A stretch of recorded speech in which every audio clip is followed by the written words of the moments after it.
Welcome to the Nomad Network, your first stop for complete and comprehensive Chicago Bears football coverage. Dive deep into analyses, updates, and all things Bears. Subscribe to our YouTube channel today and never miss a beat. Thank you in advance for your support. We promise to bring you the best because together we're unstoppable. Go Bears!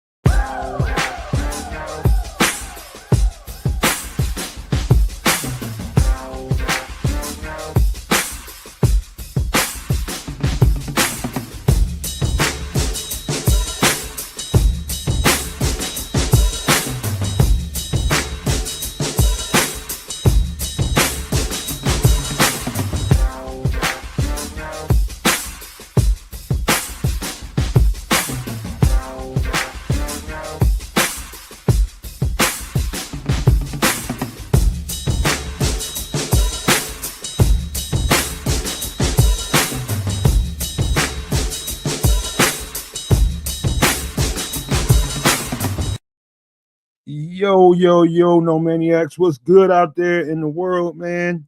Welcome into another edition of Nomad at Night. And we got a good show for you guys today. It's going to be a fun show and a special one because guess what? We're going to run some mock draft stuff and we're going to let you guys do it. And my plan is to shut the F up and let Trips and Kez organize how you guys are going to deliver for the No Maniacs and everybody else in the crowd, man. So that is the plan. So whenever the Canuck gets here, we'll get started with some players. I got about 6 or 7 guys I want to talk about. A couple of them I think you guys are gonna really like. Most of them you guys are gonna really like, but a couple of them in particular I think you're gonna think are real special. But yeah, man, we got a good show planned for you all tonight. Get to those prospects before we get to the mock draft stuff, and that's the plan tonight, man. We're gonna have a good fan interactive show.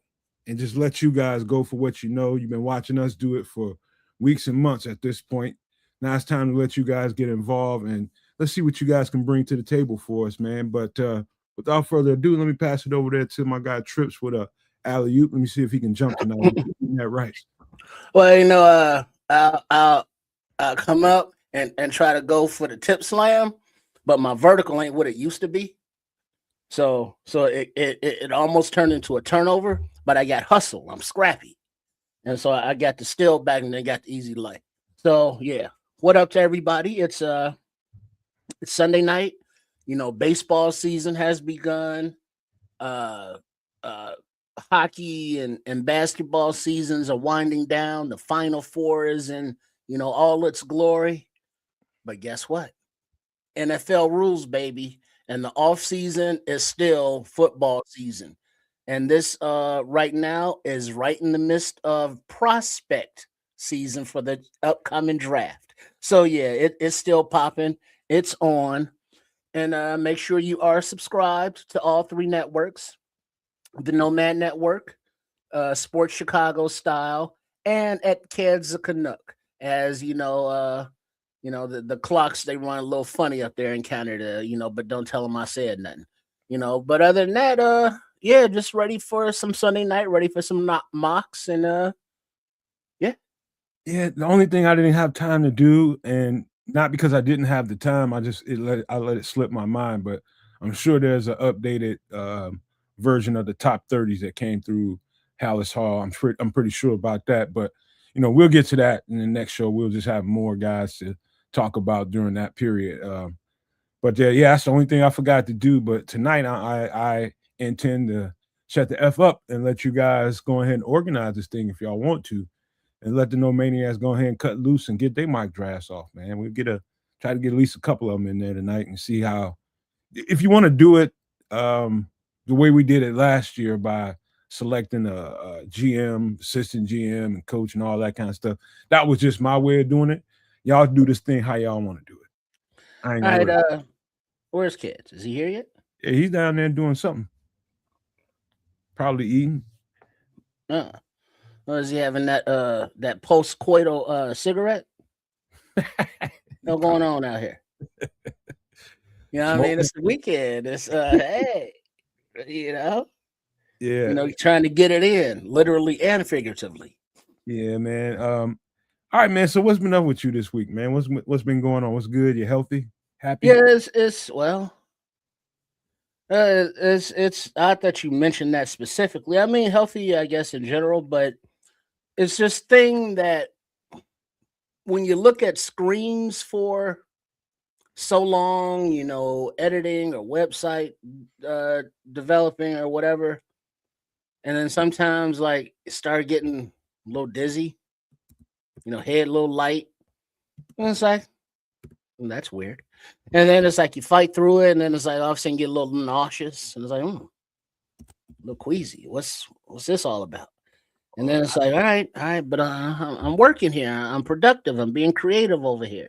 And then How all of a sudden, it's like you start sweating profusely, and it's like, all right, if I don't get up now, I'm gonna barf all over the place.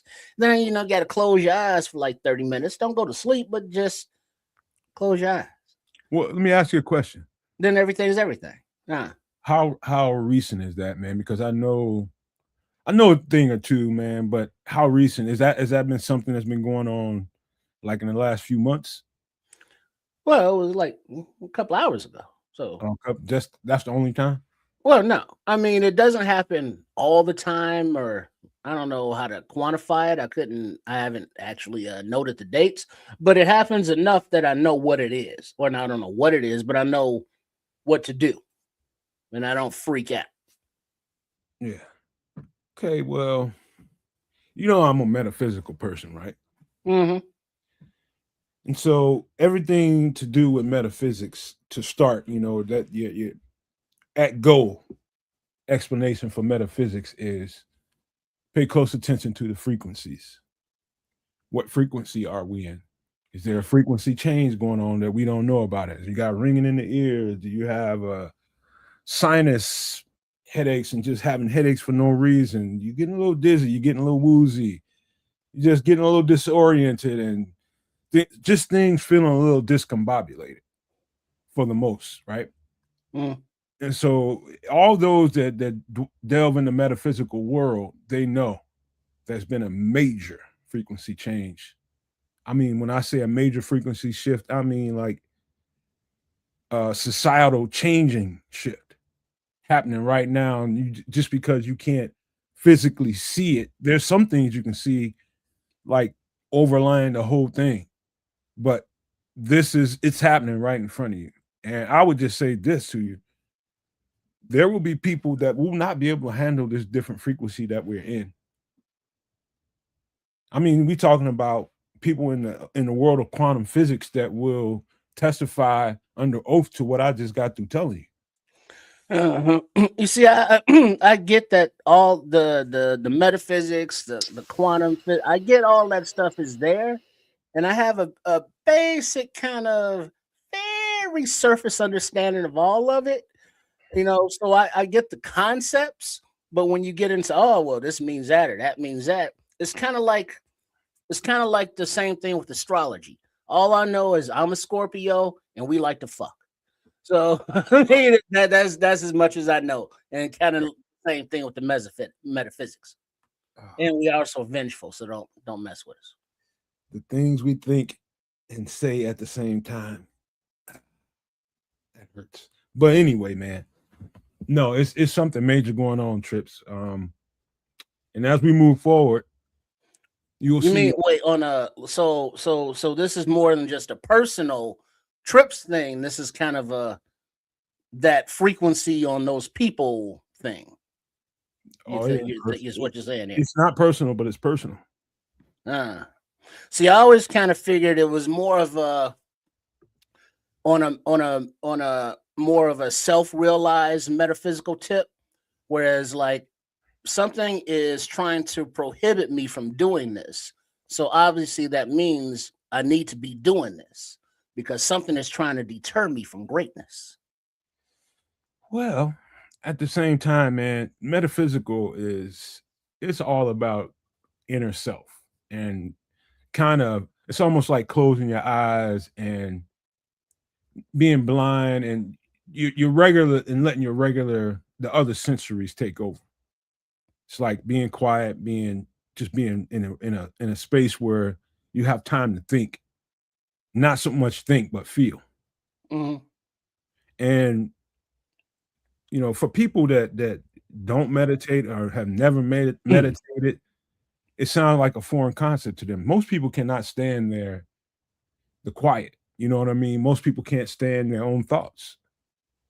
I won't say most people, but a lot of people, man, that's the worst thing in the world is to be trapped somewhere with your own thoughts. So people constantly run interference in their lives, trying to avoid, being alone with your thoughts. And in order to quiet the dark ones, there's a way to do that. Mm. It's really just, controlling your thoughts, man, and redirecting your mind to something else.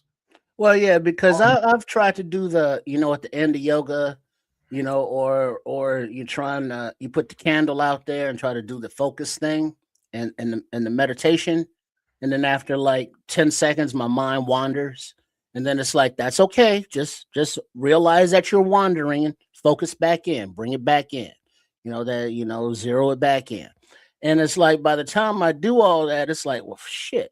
I done spent this 20, 30, however long minutes doing this when I could have been doing something. So I end up doing stuff. And my therapy is being a quote unquote creative. And I use that term as a verb. You're welcome. There are things that I see or hear in my head, but they don't have a form because they don't have a body yet because I haven't given them one. It's like when you're creating music, you hear something and it just kind of brings it and you just kind of develop it as you play around with the sounds or instruments, what have you.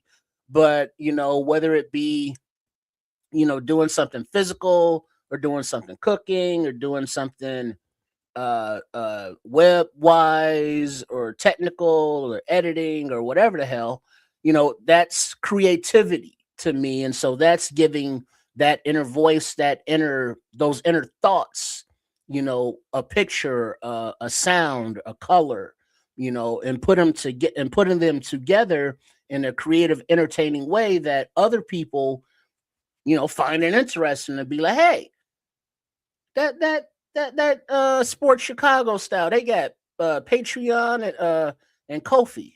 Yeah, I think I'm gonna need to hook them up, because they doing things over there.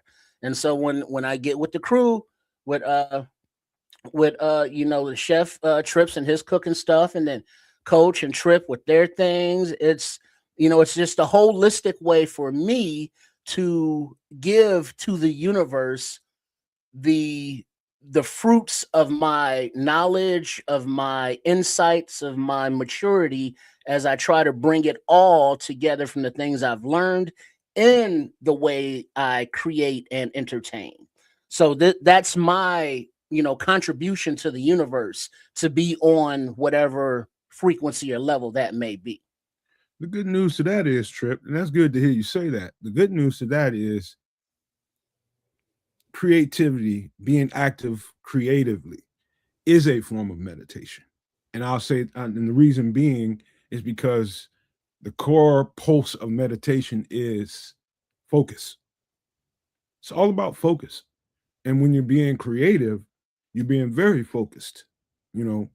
And even when the thoughts are scattered, like me, musically, or when I'm creating something artistically for a show or putting together graphics or different things like that. But let's just talk about music. One of the things I used to do when I first started to produce music was, I don't know, I had a bad habit of trying to kind of follow trends, and I'm not good at that, man. I'm really such my own person. Like that was a bad idea for the few months that I tried to do it. It was just 3 months of wasted time. And it quickly dawned on me, like, dog, you are not like everybody else. Don't never try to be like nobody else. Your whole life you've been different. And this is why. And this is the good thing about you.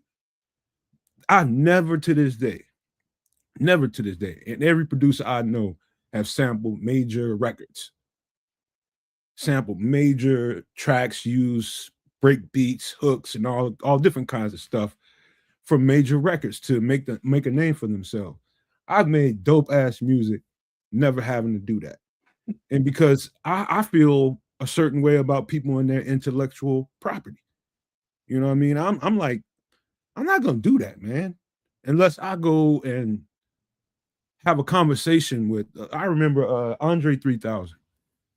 They want to do something with some stuff from Curtis Mayfield, him and Big Boy from Outkast, and the beautiful story, man, because Curtis Mayfield was bedridden in Atlanta. He was kind of paralyzed from the neck down, and he wasn't too long for life at the time that they went and met him.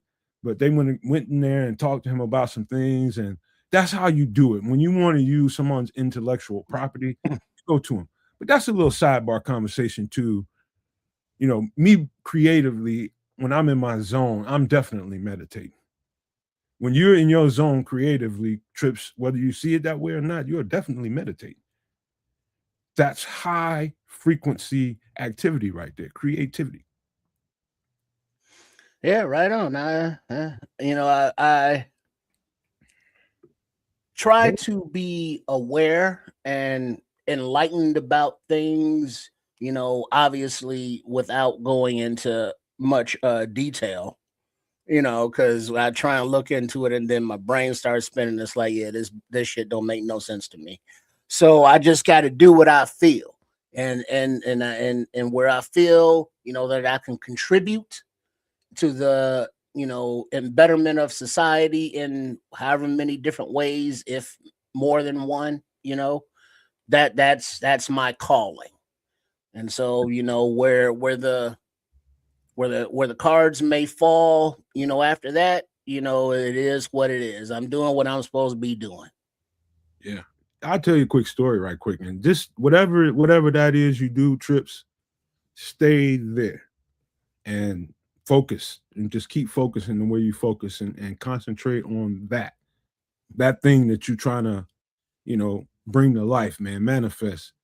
I'll tell you, one time I met the twins from the R&B group from the 90s, Jagged Edge. I might have said this on the show before, I don't know. But when I was in Atlanta, they had a little studio like in Lithonia, which was like right next door to Stone Mountain, which was where I lived. And just by happenstance, somebody was opening up a new pizza shop that I knew. I knew the people. They used to buy my food and stuff like that. And I just happened to go over there for their opening, because they invited me down there. I just wanted to go in there and show them some love. I wasn't going to be that long. Lo and behold, I run into the two twins from Jagged Edge. And they got one of the members from Organized Noise. I forget his name, but he ended up buying some music from me. Cash track, he just bought it straight out. And man, I tell you something, man. One of those twins, the more talkative one, I think his name is Brandon. And he told me, man, he said, man, you know what I like about your shit? He said, your shit don't sound like nobody else shit around here. And when you're in Atlanta, most of that shit sounds the same. And I don't know if that's what he was talking about or just the way I construct my music. I'm not thinking about nobody else's stuff. I'm thinking about what I like and what I think fits together. What instrument fits what behind this. You lower the tone of one instrument so it's kind of like an underbeat. I don't know if you ever heard of an underbeat or an under track. Mm-hmm. So it's like in layers. A track is made in layers. You make the guts of the track, but then you underneath it, there's some stuff going on that you kind of barely notice unless you listen to it a couple times. When he was describing all that shit to me, he's just like, that's how we produce our tracks. I was like, what? Y'all produce tracks? He's like, man, hell yeah. He's like, what you think? Jermaine Dupri made all that shit? I'm like, yeah. He's like, man, they was having a big beef with Jermaine Dupri at the time about their money and contractual stuff that was going on. But that's one of the things about those two guys, man. People don't know that they produced their own music. It wasn't Jermaine Dupri. He just got the credit for it. But that's one of my little run-ins that I had down in Atlanta, man, and kind of validated me and made me feel I was already confident, but it validated my confidence. I knew that I had something good going on, and I never looked back after that. Now, kids, you can bring your ass in here, man, when you want to. We're sitting down there watching the show for you on mute. Kid golf. Figured I'd let you go ahead and wax poetic there before Philly Mikey get pissed off about you telling a story, but maybe you just get pissed off when I tell stories, and that's fine. Philly Mikey, you can be pissed off either way. Shout out to Philly Mikey. Shout out to Daniel and Dwayne and Jamal and Ron Winarski. Big ups to the whole fam out there paying attention on a Sunday night for No Man at Night. And man, I guess it's been a slow week in Bearsville, huh? Yeah, a little bit, but right now the Bears ain't at the top of my priority list. I ain't gonna lie to you, but I got some work done for us to make sure we got some guys to talk about and set you guys up real proper like for this draft, this mock draft. And you guys gonna run it, kids. I don't know how long you've been listening, but we'll let you and Trips orchestrate this whole thing with the No Maniacs, man. We're gonna let them pick them. But you guys set it up in a way that you guys see conducive for the show, and I'll just be quiet. Oh, we're gonna let the No Maniacs do it tonight? Yeah. Well, I think that's a great idea, actually. I think that's a great idea. Class participation, if you will. I think that's not class. I'm sorry, audience participation. Audience participation. That's cool. I like that. Get these guys involved, ingrained. Let them make the selections and see how things turn out. Okay, I'm with it. Hey, Philly Mike, are you full of shit tonight, man? Are you telling the truth about you think LeBron tore his Achilles? I tried to double check it. To be frank with you, I tried to double check on it. I don't see anything online as yet, but he's saying he's watching the game right now. So, maybe it's going on as we speak. I went on Twitter to see if there's that would be a headline. I don't see it. Well, they coming up into playoffs right now. That would not be a good. But you know what though? He's getting up in age, man. You know what I mean? He's already surpassed. I think he's already surpassed where. No, that can't be. Man, I'm thinking he's been playing longer than Kareem, man. But I don't know if that's facts. LeBron is 300 years old. He's not a spring chicken, as they say. You know what I mean? But he got sure looks like one. Philly Mike got us before with some bullshit, though. I gotta say that. Oh, that is true. Yeah, he has come up in here with some BS on a couple of occasions. So I ain't chasing your stories down this time, Philly. To be verified, Philly Mike. To be verified. But what's been going on in kids of Canuck land over in Canada, man? Actually, kids, I was just looking at a linebacker from Quebec by way of Rutgers. He almost got on the show tonight. I just what's the name? I think he's actually real good. I think his name is Darius or something. Let me see, man. Let me tell you, that Quebec team is generally really good. The prospects from Quebec are generally pretty good, man. I have to say they have a really good program over there. Because their program goes right up into my neck of the woods. His name is Dariel Jabome. Yeah, no, it doesn't ring a bell, man. But there's some players over there. Like I'm saying, their program goes right up into my neck of the woods and goes even further east out in towards I don't know, towards Halifax, towards Nova Scotia. It's a very large footprint for their program. So they kind of have the pick of the litter of certain kids to come over there and play. And so Duvernay Tardif is one guy who came out of that Quebec thing. I think Mike Samersil as well, if I'm not mistaken, also came out of Quebec. But there's some good. It's either him or it's I think it's Samersil. But there's some good guys, man, that come out of that conference. That's for sure. They got a lot of talent over there. I also want to tell you, man, we're gonna get a slot receiver here. I think you gonna love this cat. I think Trips you will too. I think No Man's gonna love this cat. We're gonna talk about some players, but we trying to finish this little roundabout, man. Anything else going on in Kids of Canuck world before we get ready?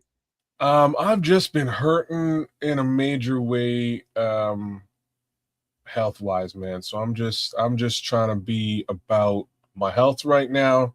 That's it. That's all. That's where I'm at, man. So little extra workouts here and there, some real healthy grub, and you know, pills, vitamins, and prayers, man. But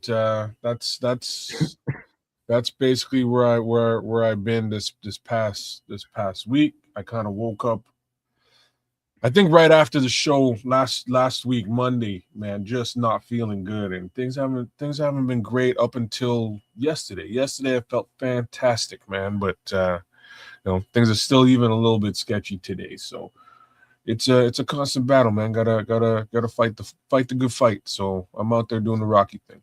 Well, don't y'all get that universal health care up there in Canada? Oh, that means I don't have to pay for it when I go to the store, but like, you know what I mean. I still got to pay for it, and I'm paying for it in many different ways. Well, I would say this, man, and we were just talking about this in a different kind of way with Triple R, talking about how we feeling and reasons why. And I'm not saying that anything that I said that Trips has anything to do with what you're going through, but I tell you this: you guys ain't the only ones that ain't been feeling right.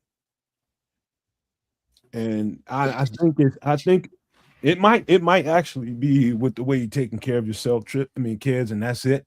It's just you just got to do better that way. Yeah. Oh But no, I know what it is, man. Like I was saying to you guys the other day, it has everything to do with just a period of neglect on my behalf. I kind of I got back into smoking cigarettes and doing shit I shouldn't be doing, and like I know I shouldn't be doing that shit, and I was drinking a lot more heavily than I should have been over this last little course. So I'm gonna say last couple of months, eating things I shouldn't be eating either. So all of that sort of just came to a head there for me.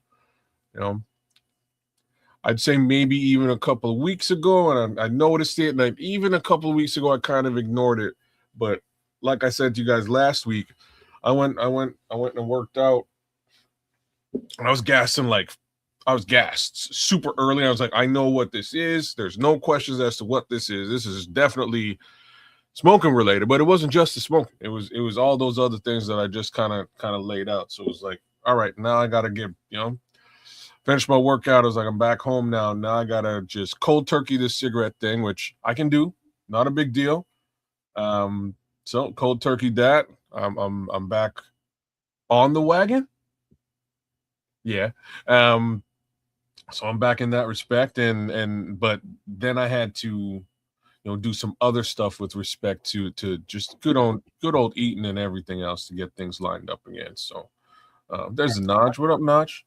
I'll tell you what I did Not recently, much.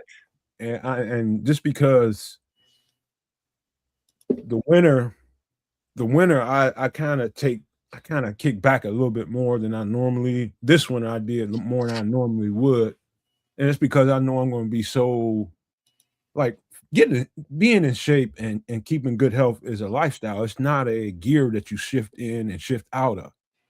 You know what I mean? It's not that you you have to stay in that gear and Well, do things to Yeah, what contribute. is it? It's not a it's not a diet because diets are temporary. It has to be a lifestyle change Yeah, that you commit to.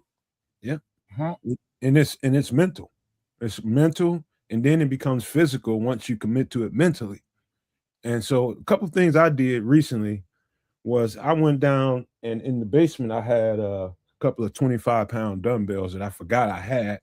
Grabbed them up, went dusted off the push-up bars, and then I bought me a pull-up bar.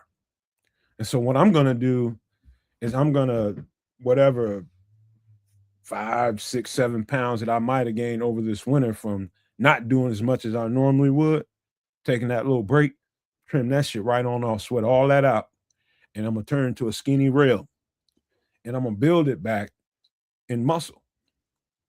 And so what I used to do, but I'm gonna start doing again, is like whenever I'm watching somebody's tape, I watch, let's just say half a game. I'll watch up to a half of somebody's reps, and I'll watch them, and maybe a whole. And then I'll get down and do 25 push-ups. Turn on another tape, do the same thing. Get down and do 25 push-ups. And before you know it, you got 100 push-ups out of nowhere. Got 100 push-ups out of nowhere. You're gonna be sore as F the next day. Because you just getting started, you're ripping your muscles apart. That's what you're doing when you're working out. You're ripping your muscles. That's why you're sore. But that's a good pain because they're going to regenerate stronger. And that's where the swell comes from. They rejuvenate. And so you keep doing that. And I'm going to hook up that pull-up bar back here while I'm doing all that stuff. Knock out me 10, 15, 20 of those at a time. Throw some dumbbell curls in there while I'm doing what I need to be doing for myself. I'll go out there and sweat to begin with. As it gets warmer, I'm gonna go out there and cut grass. I'm gonna tend to the lawn. I'm gonna do my gardening. I'm gonna do all that shit outside that I need to do to keep good cardio and keep good blood health by sweating. I'm telling you all, most of people's problems are from not sweating enough because they're just your body's like a sponge to all the toxins until you release the toxins out of your pores. Mm-hmm. You gotta sweat. There's that the sweating aspect to clean out the toxins and all that in your pores. There's the cardio aspect for your lungs and breathing. But aside from doing a aerobic, routine where you're, sweating and, got a shower after throughout the day, without building up a sweat while your, coffee's in the microwave, drop down and, get 5 push-ups in, and then go on about your business. Next time you go to the bathroom, stop on the way back, get 5, 10 push-ups in, go on about your day, break it up so that by the end of the day, you can say, hey, I've accomplished something and you should be proud of yourself because you've done 100 push-ups. Now, you didn't have to worry about, well, I got to dedicate, the time to getting to the gym or, the workout time. It's not, just do it, like you're supposed to eat, for those people that have that metabolism, a little bit throughout the day, as opposed to, doing 1 meal a day and 1 exercise session a day, break it up, see what works. But when you recognize that you're sliding backwards or you're falling off the wagon, don't, kick yourself in the ass too much, but understand it's like, yeah, you fucked up. But then, get back on and keep striving for tomorrow. Yeah. Right on. Yeah, man. That is all good advice that I will take under advisement. But yeah, man. I appreciate that. But that's, like I said, that's what my week looked like this past week, and that's what my weeks looked like these last couple of weeks.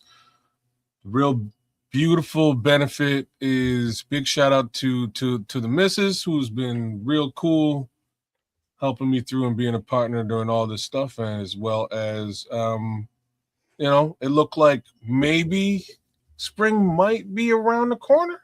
Like I don't want to jinx anything, knock on some wood, but couple of beautiful days out there these last few days, been able to get outside and touch grass and get maybe a couple walks around the block and things along those lines. So yeah, good for that, man. That'll definitely help as well. You get some good commentary in there. You got Naj saying good cardiovascular is rollerblading in low traffic paved areas like a botanical garden.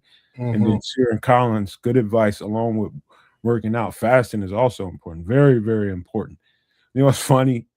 We were just talking about, and this ain't got nothing to do with, and thank you guys for them comments. This ain't got nothing to do with that conversation, but it's awful ironic to me that we were talking about ribs and rib rub on the last show Wednesday.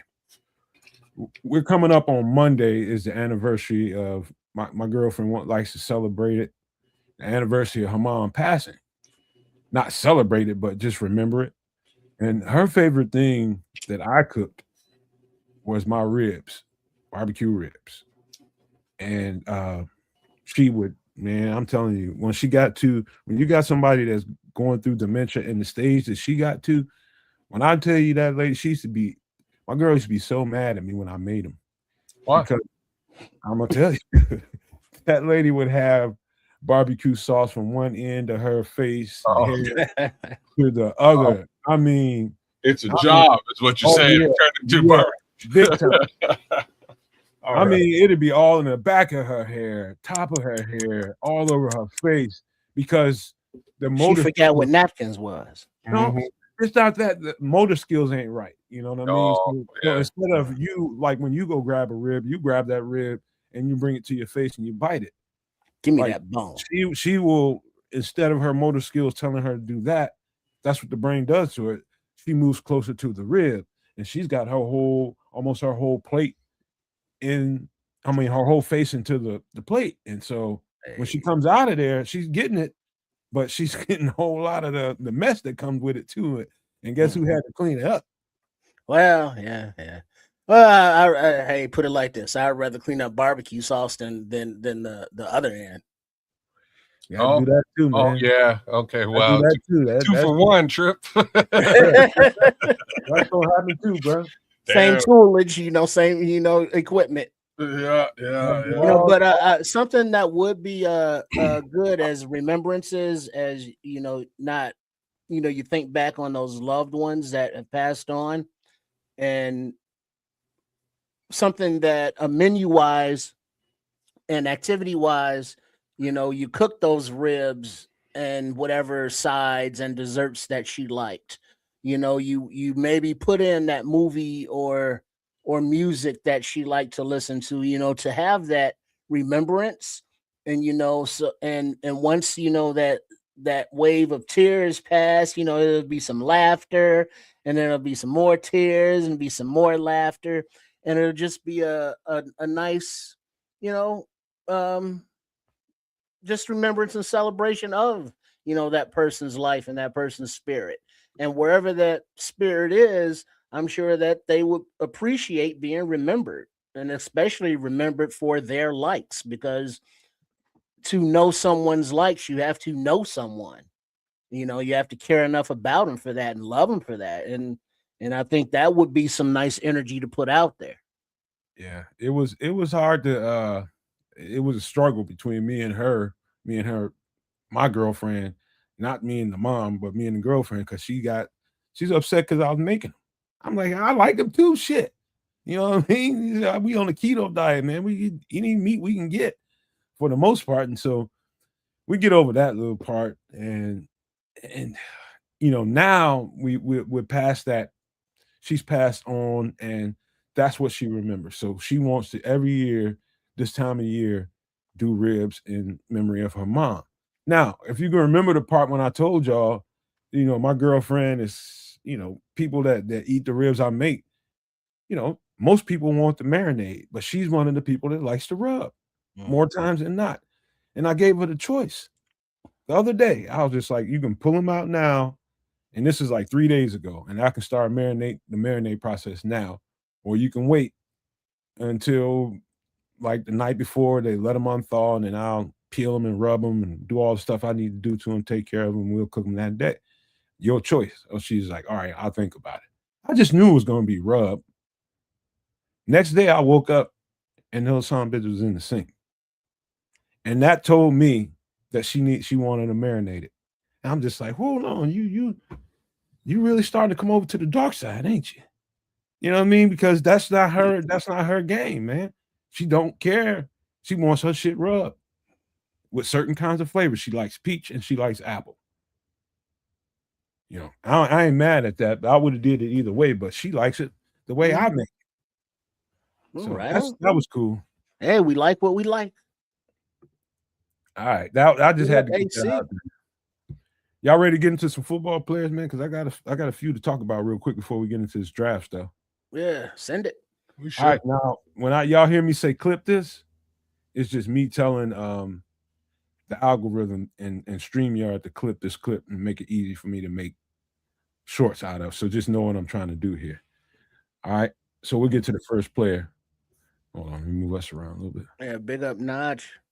Carson's. So this is Dayon Hayes, a defensive end out of Texas A&M.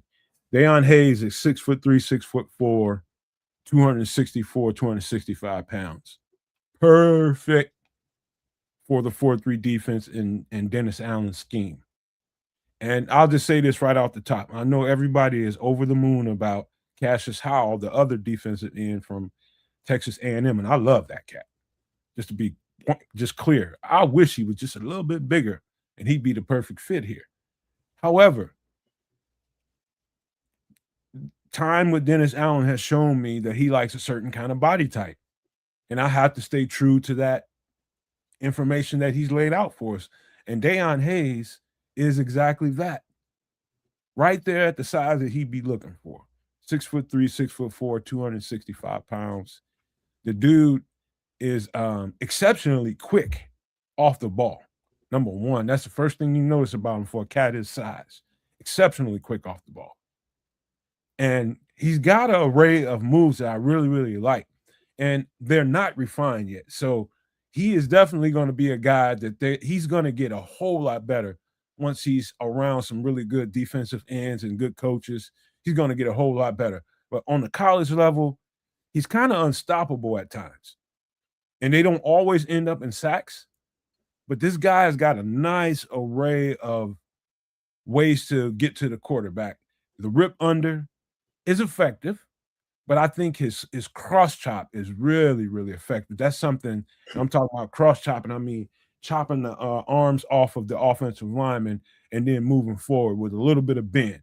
And he's got, I'll just say better than average bend.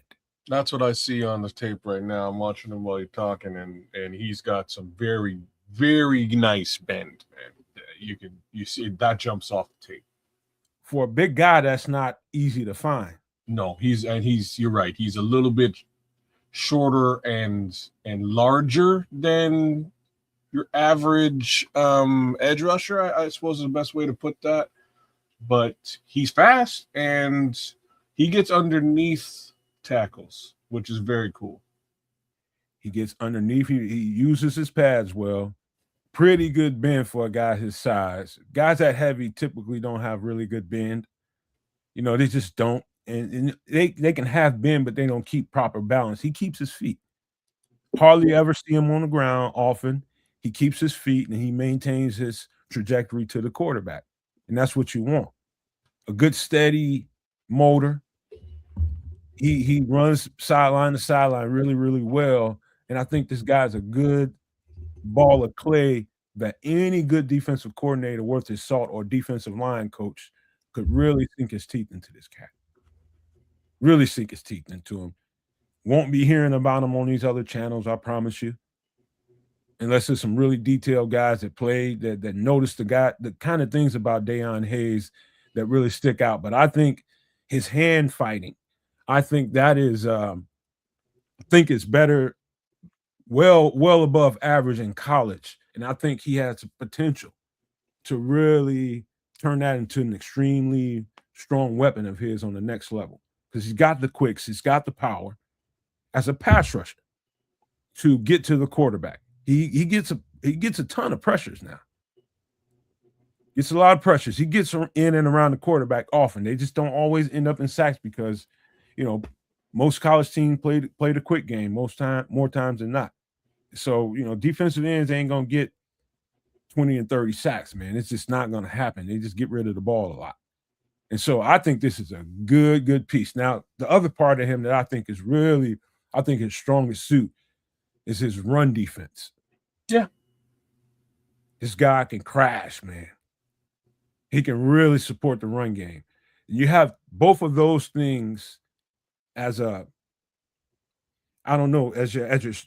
think the run game is definitely his strong point. But I think another part of his game that's going to get better and better and better as he plays as a pro is going to be his pass rushing ability. I think it's decent now, but I think it's going to get strong with the right coach. You put him in Chicago around Dennis Allen, these coaches, and I think this player just does nothing but excel. He's got the size, he's got the traits, he's everything they're looking for. Any thoughts about him, kids? Anything you want to share since you're looking at him? Really, I think you gave a really good synopsis of this particular player. Like I say, cross chop is nice. He has a bit of a long arm stab as well that he does, but I think the bulk of it is that bend and get underneath, and speed. Like he's faster than you would think at the size that he presents at. Um, I just wanted to take a look at where some of these mock drafts have him listed. He might wind up being undrafted, which isn't crazy, right? Imagine you get your pass rusher of the future as an undrafted free agent, right?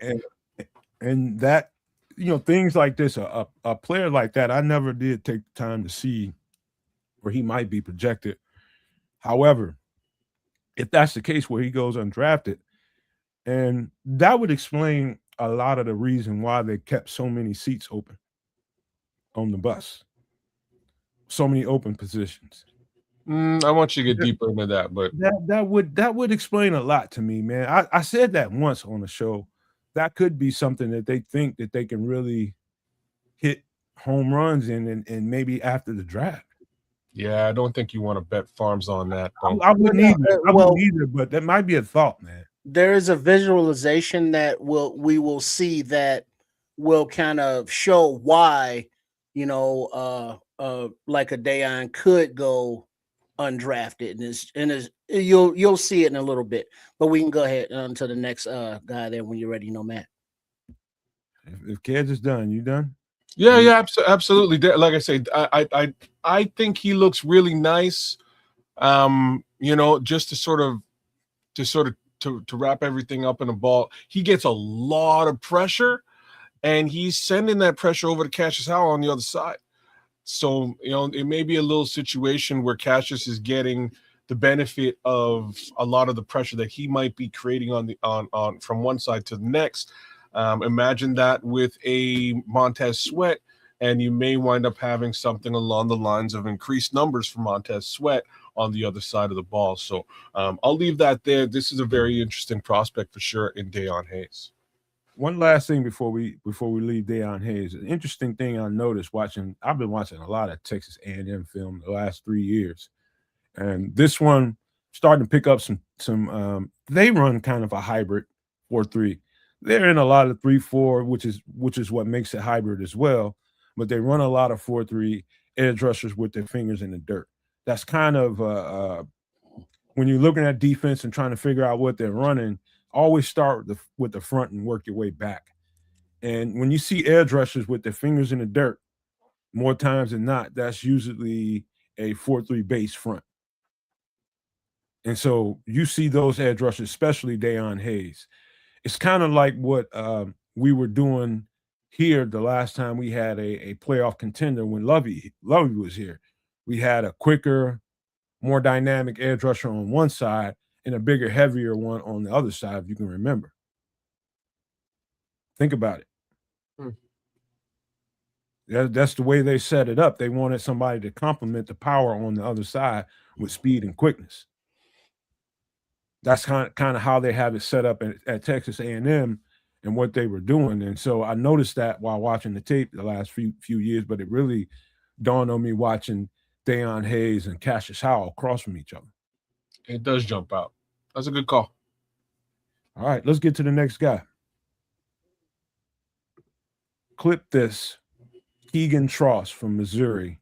Keegan is 6'4", 316 pounds. First thing you notice, and I've been talking about this guy for about a couple months at least. I've been mentioning him at least, during mock drafts or something. I know I've brought his name up. We've drafted him a couple of times on this show. Did we?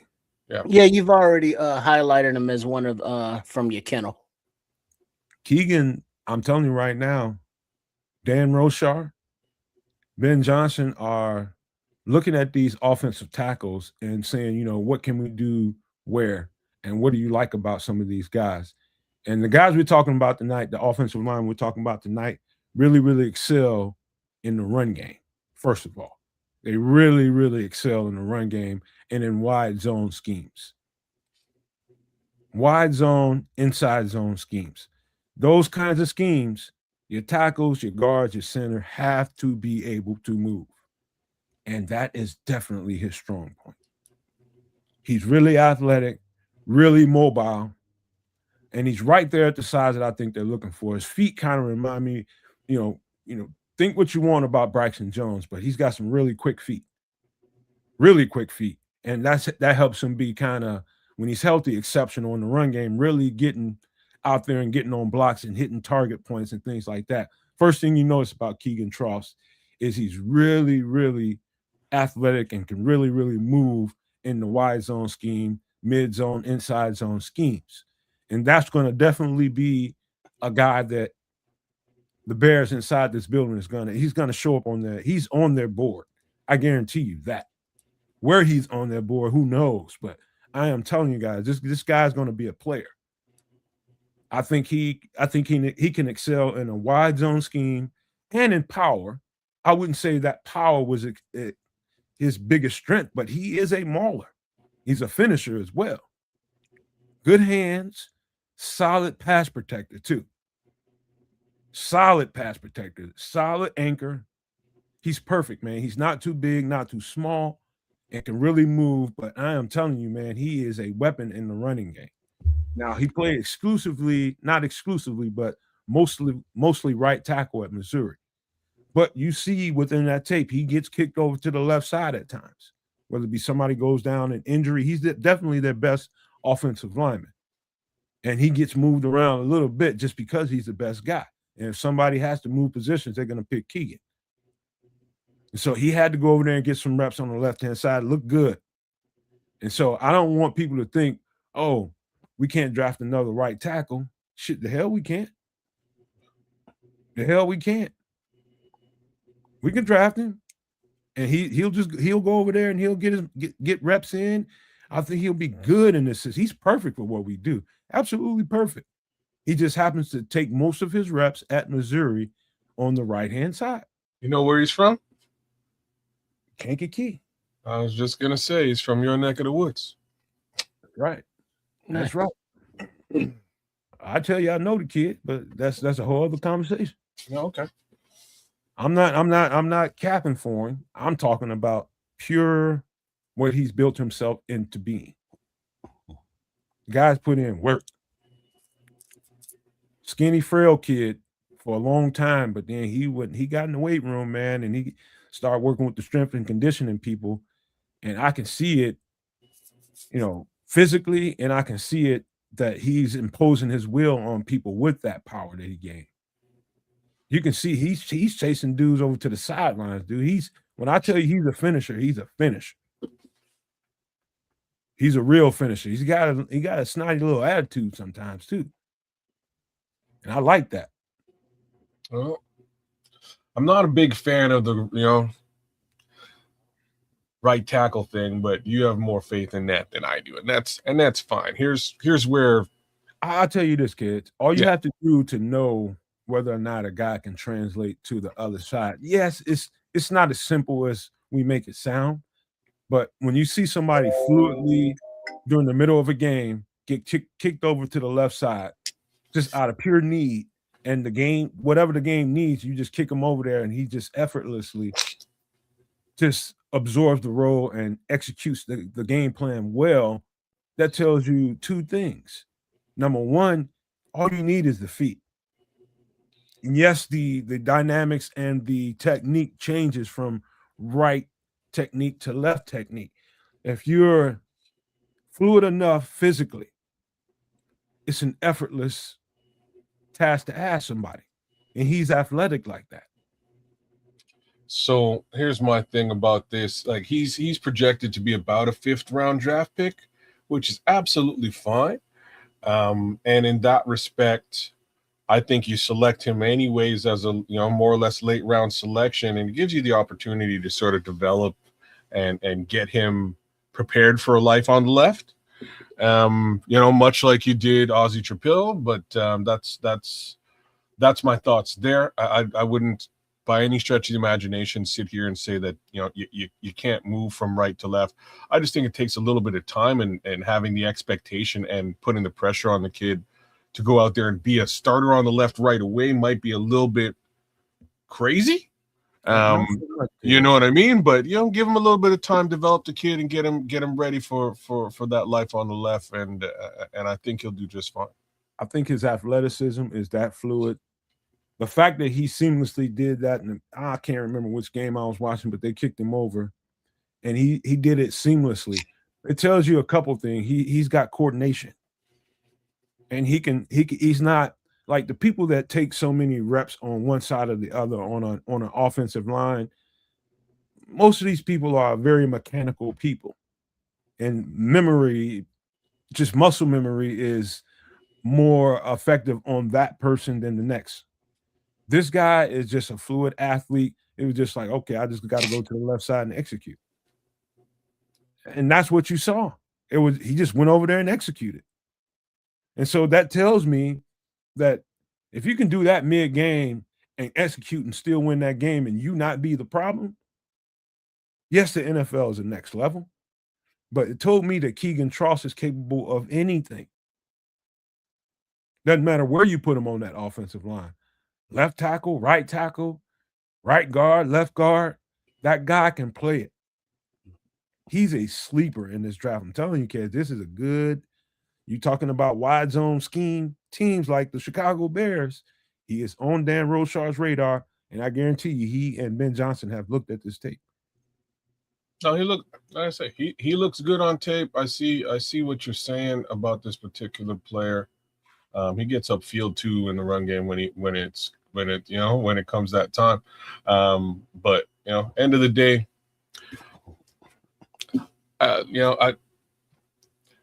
I don't know. You know, it's like exactly what I would be looking for at the left tackle position. I don't want them going into this draft. This is a you know, this is a Kensington Canuck personal view here. Feel about it as you will, but I don't really want them going into this draft selecting a left tackle high.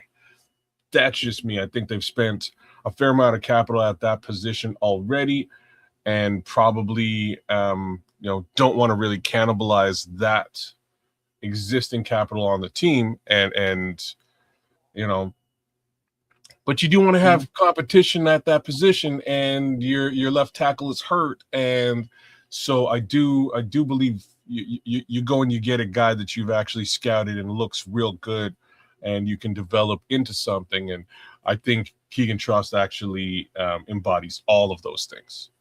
And while we understand that it may just be due diligence that Ryan Poles is doing, but he has been, you know, up close and personal looking at, you know, offensive linemen and left tackles.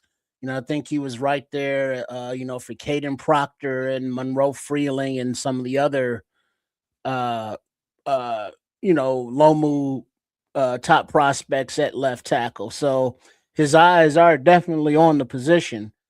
And, you know, if Truce is somebody they feel that, you know, Dan Rochar and Ben Johnson and them can develop, you know, with that athletic profile later back in the draft, you know, that's right up Ryan Poles' alley right there.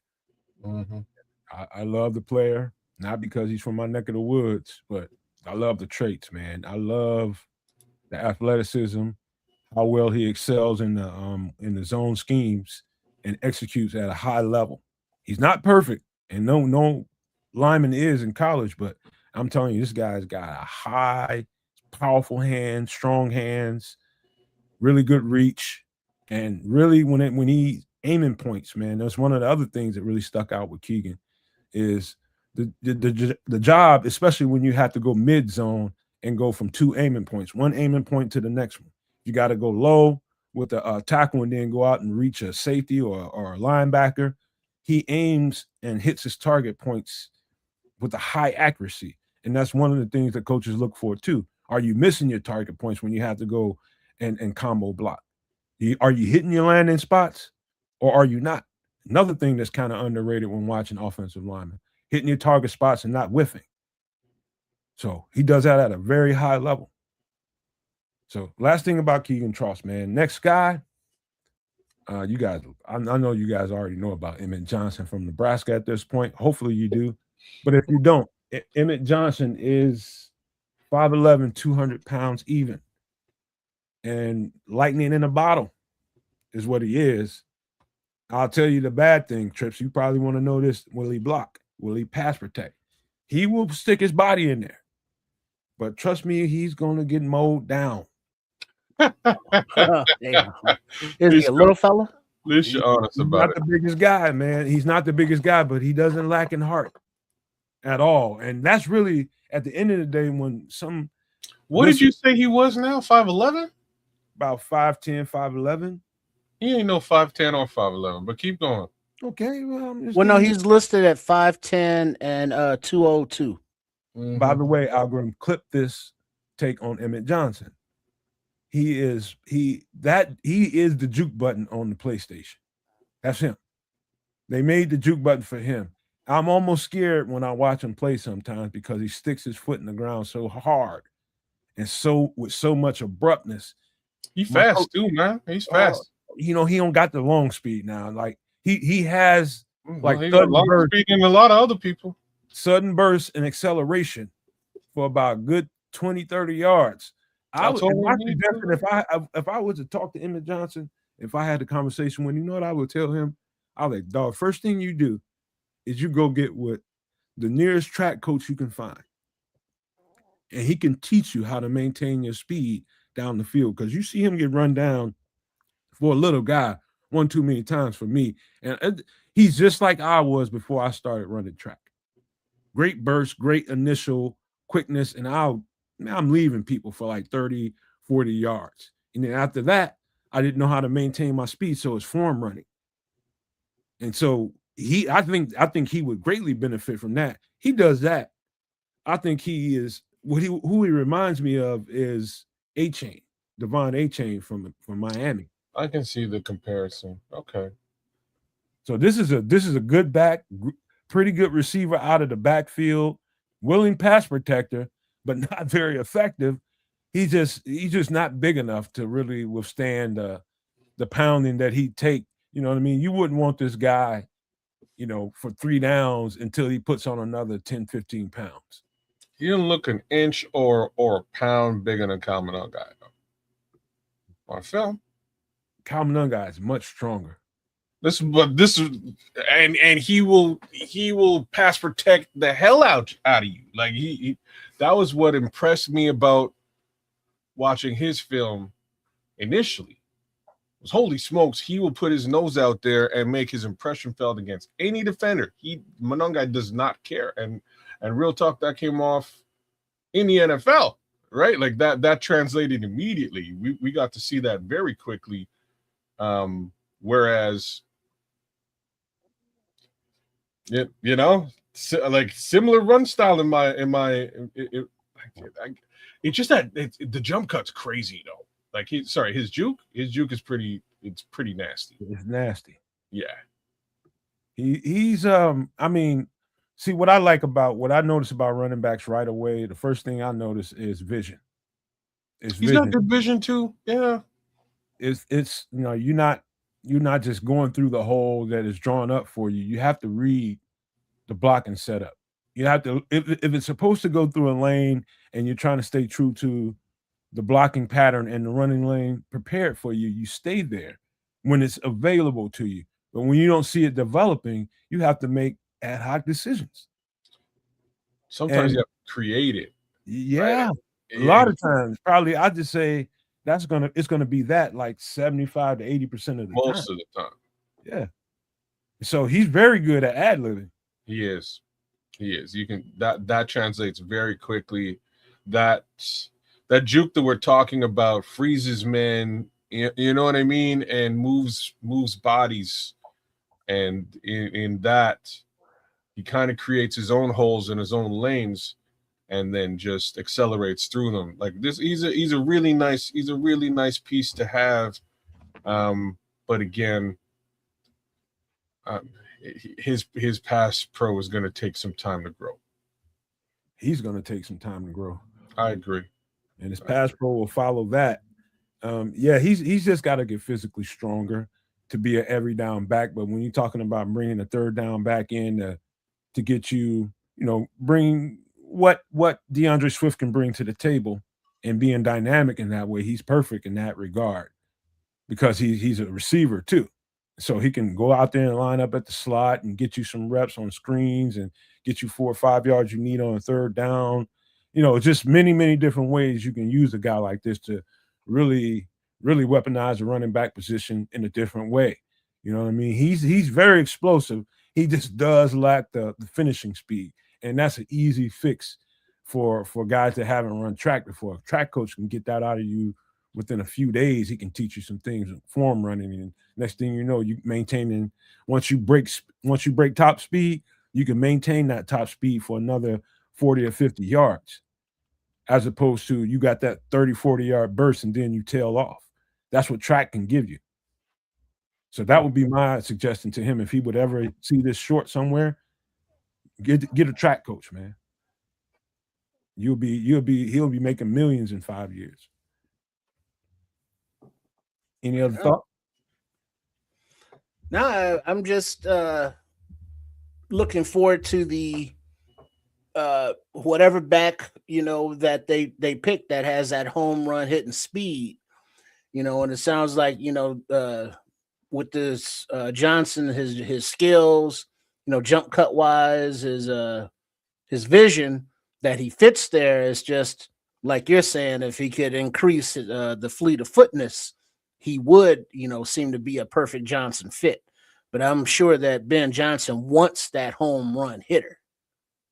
Yeah, I agree, man. I think he's that. I think he's just probably, like I said, a track coach away from putting it really over the top for him. But yeah, easy fix. That's not anything he'd have to work on for years and years. He'd have that down in a few weeks. That's how quick I got it. So, all right, man. Next guy is Justin Jolly, tight end out of NC State. Clip this. This guy this is a big receiver, is what he is. Justin Jolly is a big, giant receiver. He is 6'3", 251 pounds. And you look at him on tape, and it's going to be hard for you to, where's the 251? You mean to tell me he's 250 pounds? Moving like that? Yeah, he's every bit of it. And what's different about him is how powerful and strong his lower body is. Very powerful lower body. Things that stuck out to me right away, I'll tell you. He's all hands.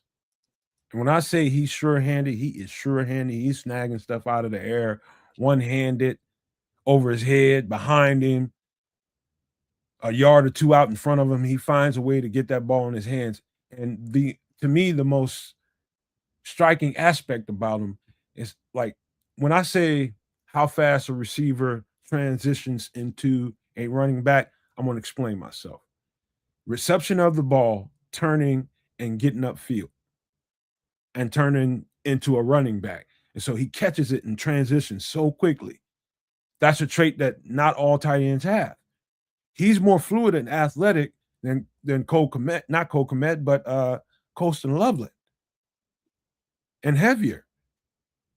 They set up screenplays for this guy, and I'm telling you, he's really effective at that. Really effective. Bubble screens, tight end screens, wide screens, middle screens. Anytime that they can get the ball in this guy's hands, he's very effective. And he turns into a running back when he gets it. Sure-handed, very reliable, pretty much a quarterback's binky. This guy is a weapon. He'll probably be, if not first or second, probably the first one or two tight ends off the board. People love Kenyon Sadiq. I like him too, but this guy is very much, he can also line up in line and get a lot of work. It's not like he did a lot of it at NC State, but when they asked him to, he was very effective at it. So he's a willing blocker as well and effective. This guy's the complete package. I'm looking at just the thumbnail you have here, and it's something that stands out that you mentioned about his hands.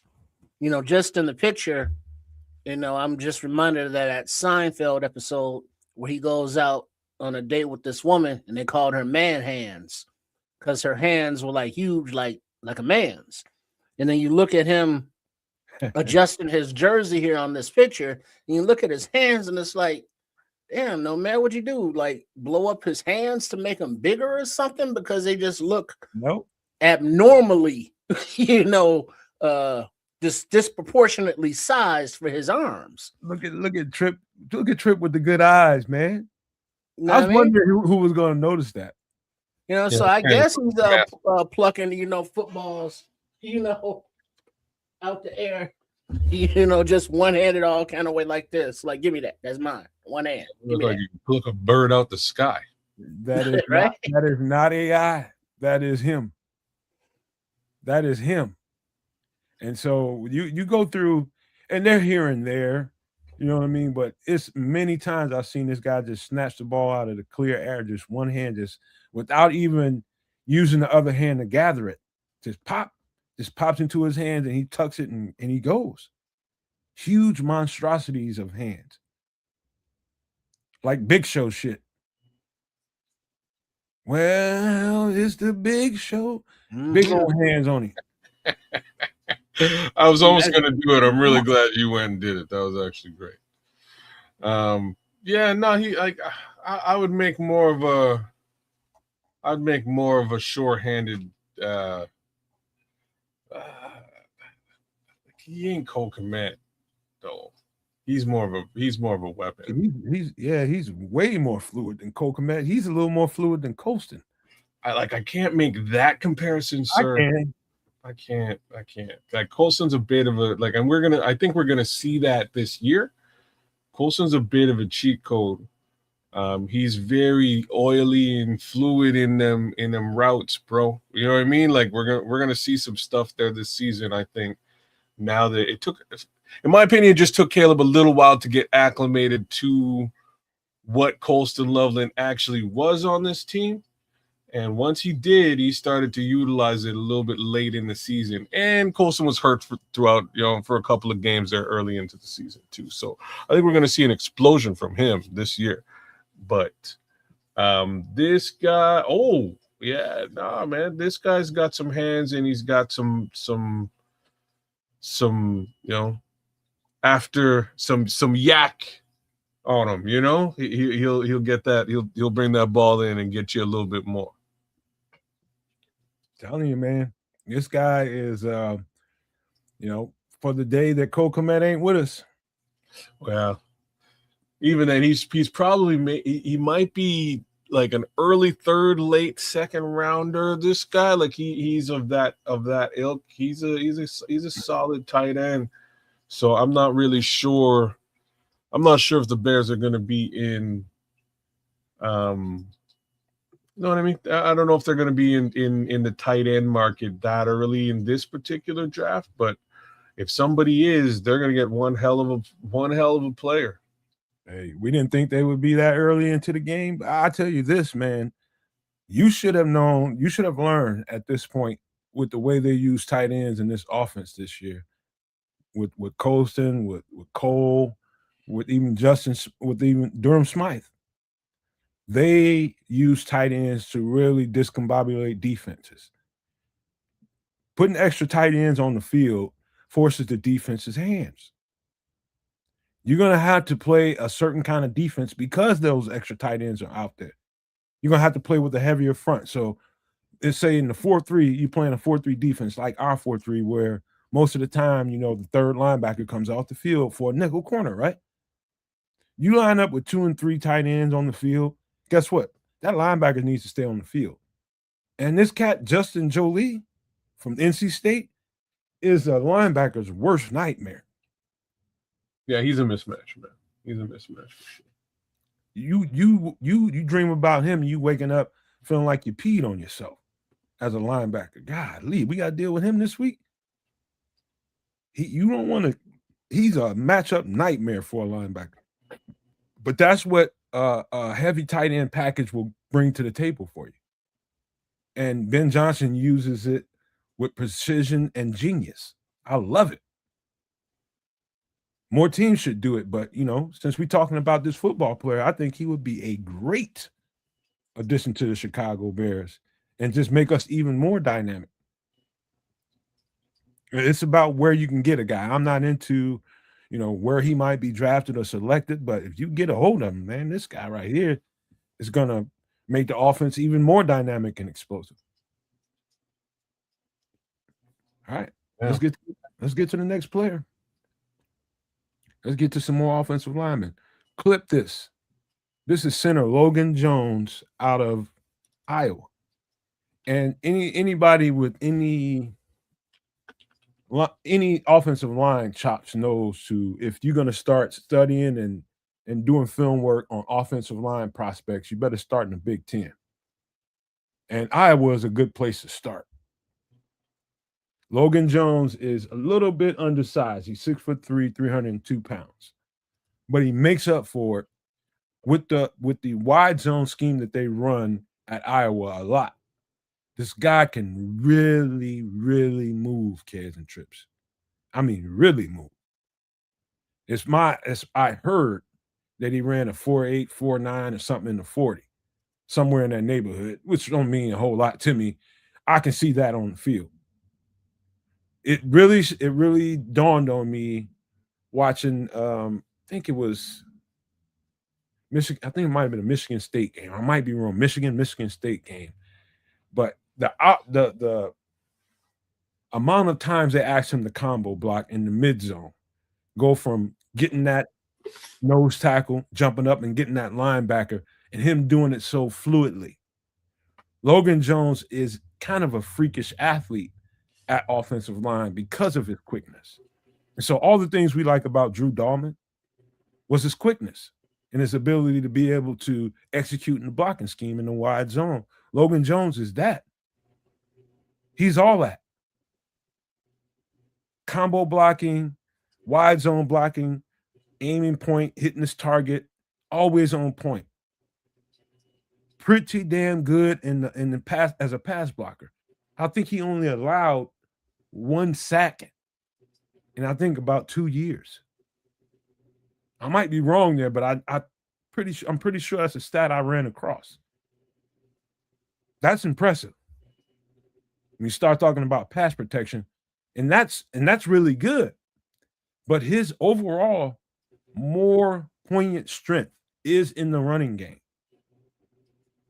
All that good I said about his pass protection is one thing, and it's really good.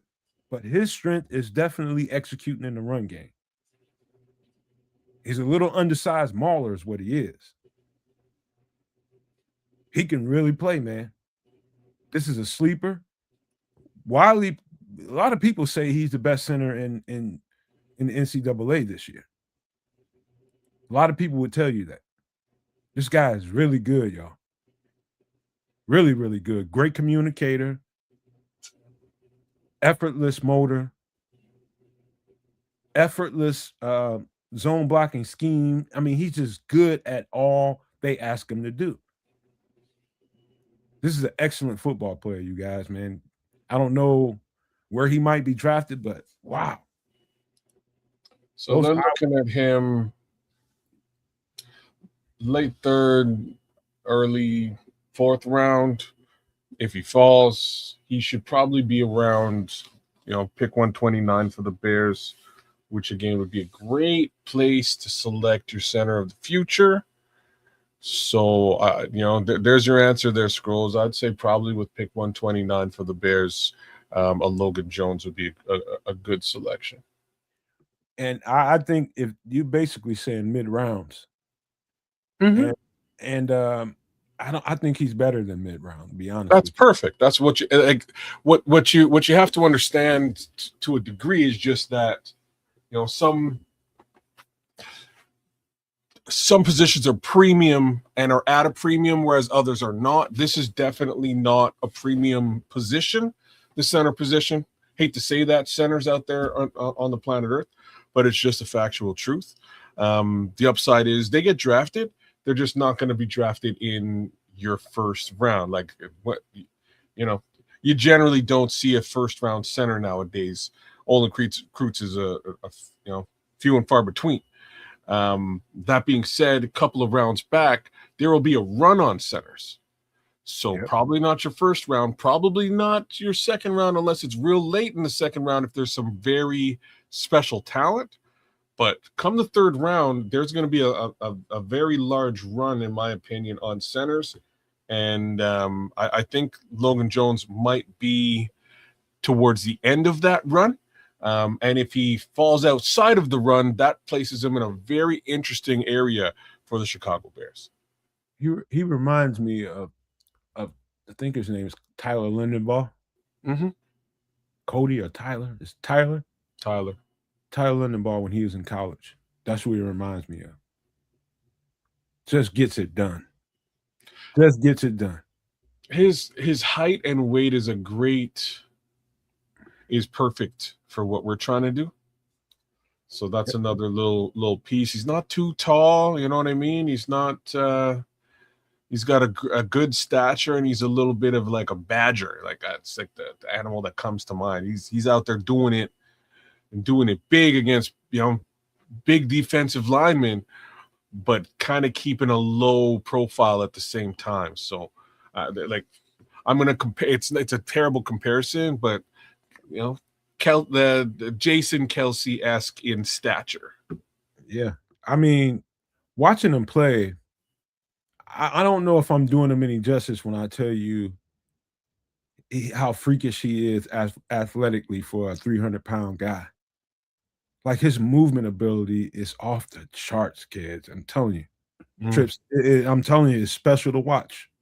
Well, I like the fact that not only does he have the movement to, pull and do all that good stuff in the run game, but he can squat and he has that anchor to, withstand those 375-pound nose tackles lined up over him, coming off, with the hair on fire right at the snap.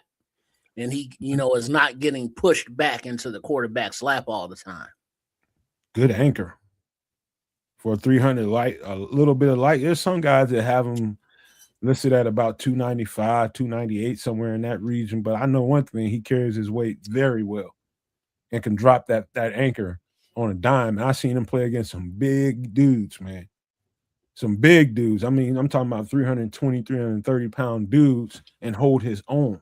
Yo, the homie can do, holy smokes. You looking at him, huh? Well, I'm looking at him, and I'm looking at some other stuff in relation to him.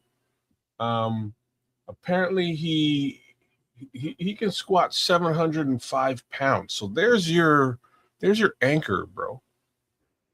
That explains it all. Right? You know what I mean? Like that's a serious squat. You can buckle down. Your knees don't buckle to 700 pounds. You can handle a defensive tackle. Yes, sir. 350. Yes, sir. Without giving out. Ain't no well, yeah, 705. It's wild. 34-inch vertical jumping. Okay, kid, you go, bro. So what you're saying is he never missed leg day. No, he's all about leg day. He likes the leg day. I'm telling you, I told y'all he's a piece, man. He's a real piece, man. I might be more impressed with him and maybe Pat Coogan just because of all that experience and just the way he executes in the highest level games. Pat Coogan is very impressive, but this guy might be physically more impressive than them all. Okay. Right on. Cool. Just telling you, man, this cat's a piece. Put him in a Bears uniform, and we got our center for the next 10 years. As the expression goes. We got two more guys to get to, fellas. We got a linebacker that is pit bull. Clip this.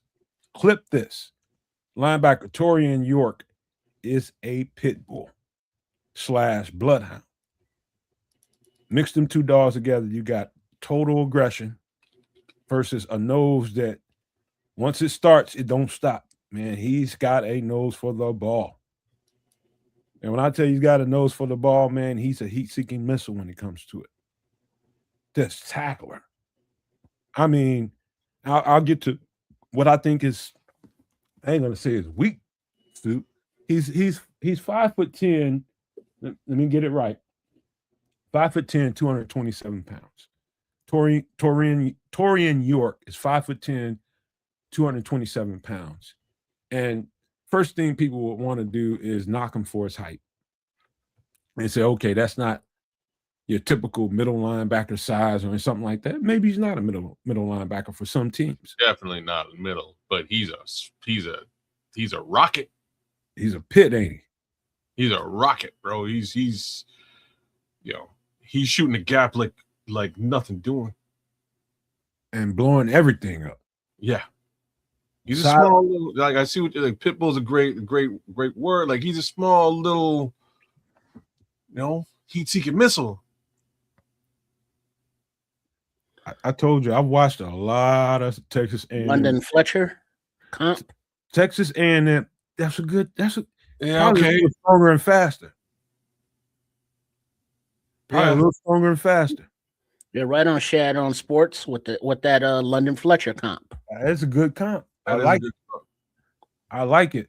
But this guy, it's like he plays like everybody in the world has always doubted him.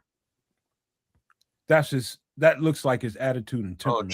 Chip on the shoulder. I can see it. He plays to the echo of the whistle there, Trip, like you'd like to say. That's how he does. It's like everybody's told him what he can't do his whole life. Yeah, he shouldn't be showing him what he can do. I laugh because like if it was me and I was his coach, I would be like, bro, like you shouldn't be you shouldn't be getting down the way you're getting down. And he gets down, man. He's a little fire hydrant, man. He is something else. He's on their asses, ain't he? I mean, he's on everything. He's got great football IQ, great football instincts, and just lightning speed. He gonna make a tackle no matter where you are. He's coming to tackle your behind. And man, yeah, let's just state the facts now. He's small. He's undersized. You know what I mean? He ain't no Tremaine Edmonds is probably a better way of putting it. He's a wee little fella. He's a little guy. But boy, is he coming at you and he's going to put you down. He's going to find you. You know what I'm saying? Like this is fun tape to watch. He's a pit mixed with the bloodhound because of that nose for the ball. And that just that field IQ and just being able to read and get through the Yeah, because I see why kids is laughing because when Mr. York tackles you, he puts the ball carrier into the ground like this. Like I told you about taking my shit one on little. Like somebody stole something from him. You know what I mean? Give me back my lunch. Every time he sees like just a little bit, and it's all legal, but it's just very aggressive. He's a very aggressive and solid, sure tackler. Let's just say Napoleon complex, maybe to the 100th degree. I would say a little bit, but that just might fire him up even more. Fire his ass up. He might be a bear. So I think he's a will linebacker. At the least, he's a Mike, not a Mike, but a Jack or a Sam linebacker. But Will is really where you want him to be at, somebody that can chase. Yeah, he'd be he's what you want Ruben Hippolyte to be. Yeah, when he grows up. Right. Tenacious as hell, ain't he? Oh man, I like I say, I'm enjoying this linebacker tape. To be frank with you, man, this is I think you guys would. This is see ball, get ball. Yeah, and again, like I said, Torian York is definitely his strongest point. Is definitely fitting the run game. He's going to be an absolute pit bull. He's going to lock onto him, and ain't no turning him loose. He's going to find you. You got that ball, okay? I'm finna get a hold of you. That's what he does. He has like that.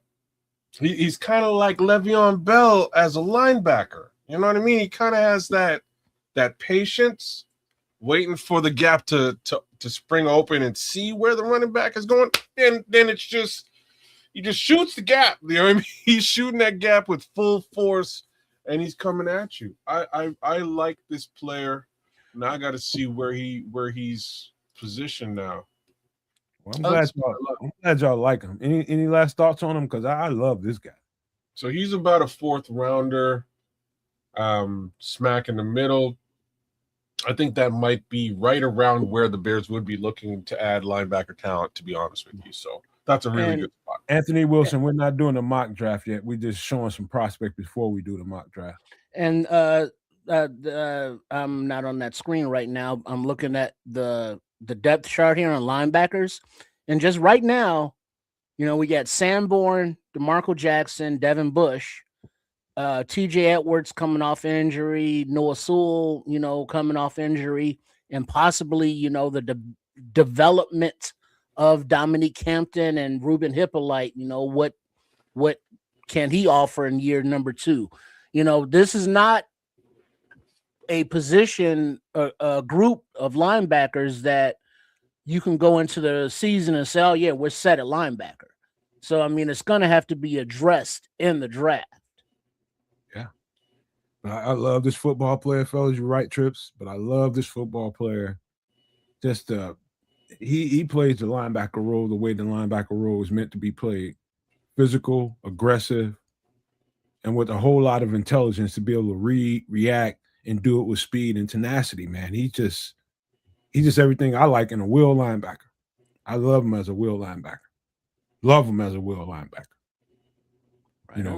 You just can't take nothing from him, man. This guy is going to be, let's just say, maybe not in the top 5 to 7 linebackers, but after that first wave of linebackers, he's going to be one of the first ones that come off.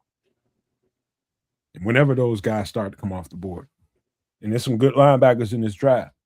Yeah, it's probably going to, like, the ones that I'm interested in, I'll be frank with you, outside of anyways, the ones that I'm interested in would fall around the 4th round. He now falls into that area as well.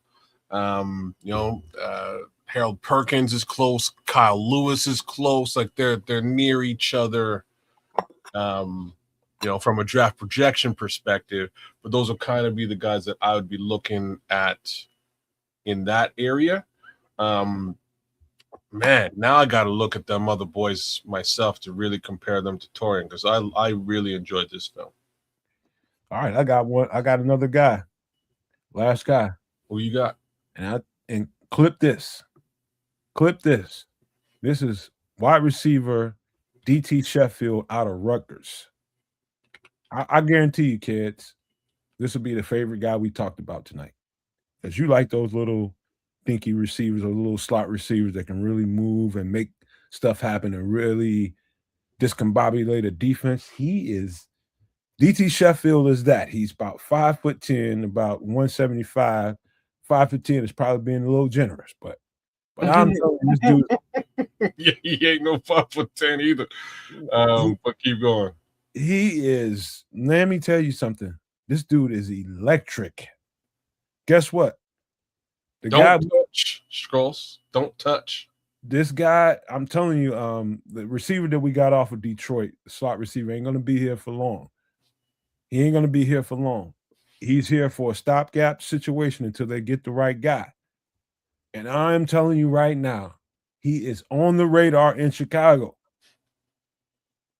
They brought in Ethan Kaliak-Manis, the quarterback. They'll probably try to get him if they try to get him as a UDFA. But this guy right here, he was up for the Biletnikoff Trophy. All hands and all electricity, fast as shit. Can do anything from the slot. You won't find him catching the ball with his body. Like a lot of little guys little fast track guys, they catch the ball with their body and they run. That's what they do. This guy catches everything with his hand. He's a legit receiver. But fast as shit.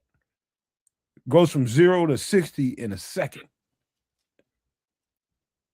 I mean, about the quickest first step off the line of scrimmage that I've seen in this draft. And I'm gonna reach a little bit, and you guys will probably jump on me for saying it, but almost look like looking at Tyreek Hill.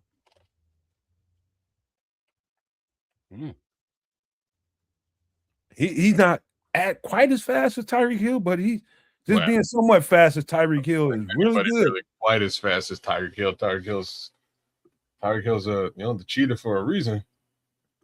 But this kid looks like he can definitely you definitely go for that deep ball from the slot. You definitely do that. I just want to see. I want to see his ability. I got a question for you, kids. Since Yeah. you're looking at him, just imagine how, with what we already have going on, how Ben Johnson can discombobulate defenses with a piece that can cut you up like this cat.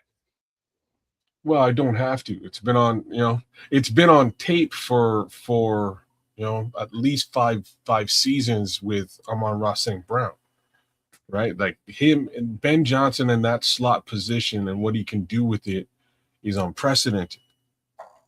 So it's really a question of finding the right talent for that position. Khalif Raymond is a great look. Again, he has for now. Yeah, a great look for now. I was really when I noticed he was a free agent, I was like, oh snap, this wouldn't be a bad move because again, they have that history together. He helped develop the player, and we've seen him utilize Khalif Raymond in a very similar role. And, sometimes when Amon-Ra was hurt, like in a very similar role or in that slot. So, the question is, can you do that with somebody else? I know Ben Johnson can.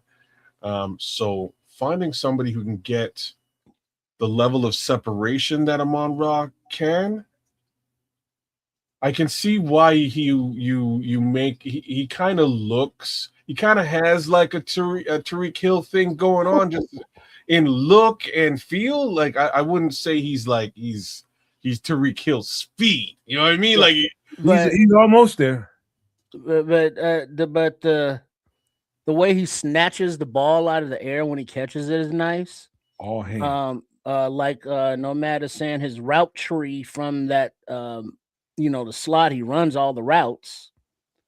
And he's got that juice that I like, with players who, you get the ball in their hands and anytime they can take it to the house at any, missed tackle. So, I'm sure his former college teammate, Kyle Monungai, and fellow little guy, is probably politicking for him as well. How come they drafting all these little guys over at Rutgers? I'll tell you this, man. If you notice anything, what's his name? That's got a lot of money with Seattle. Oh, JSN. JSN is not a big guy. He's kind of a jitterbug, good route runner, is what he is. Very effective. And guys like that I don't want to play guys like him. I really deal with a big physical receiver with a high catch radius. Then a fast little, I'm gonna have to run 60 yards every time I line up on him at full speed. And he can run routes and he's quick and abrupt. He can stop on a dime. He's all hands. He's a great DT Sheffield is a great prospect. I see nothing but glittering gold with this cat. With the offense that knows how to use him. And if nothing else, Ben Johnson is that. I'm glad you brought up what's his name in Detroit, the slot receiver there. Amon-Ra. Raymond or because he's a solid mix, and I never thought about it that way, but he is a solid mix of Amon-Ra and Tyreek Hill in everything that he does. All hands like Amon-Ra, with similar speed to Tyreek Hill. Similar, not the same, but similar. That's a dangerous combination. That's like nuclear. I'm serious. This guy is a problem.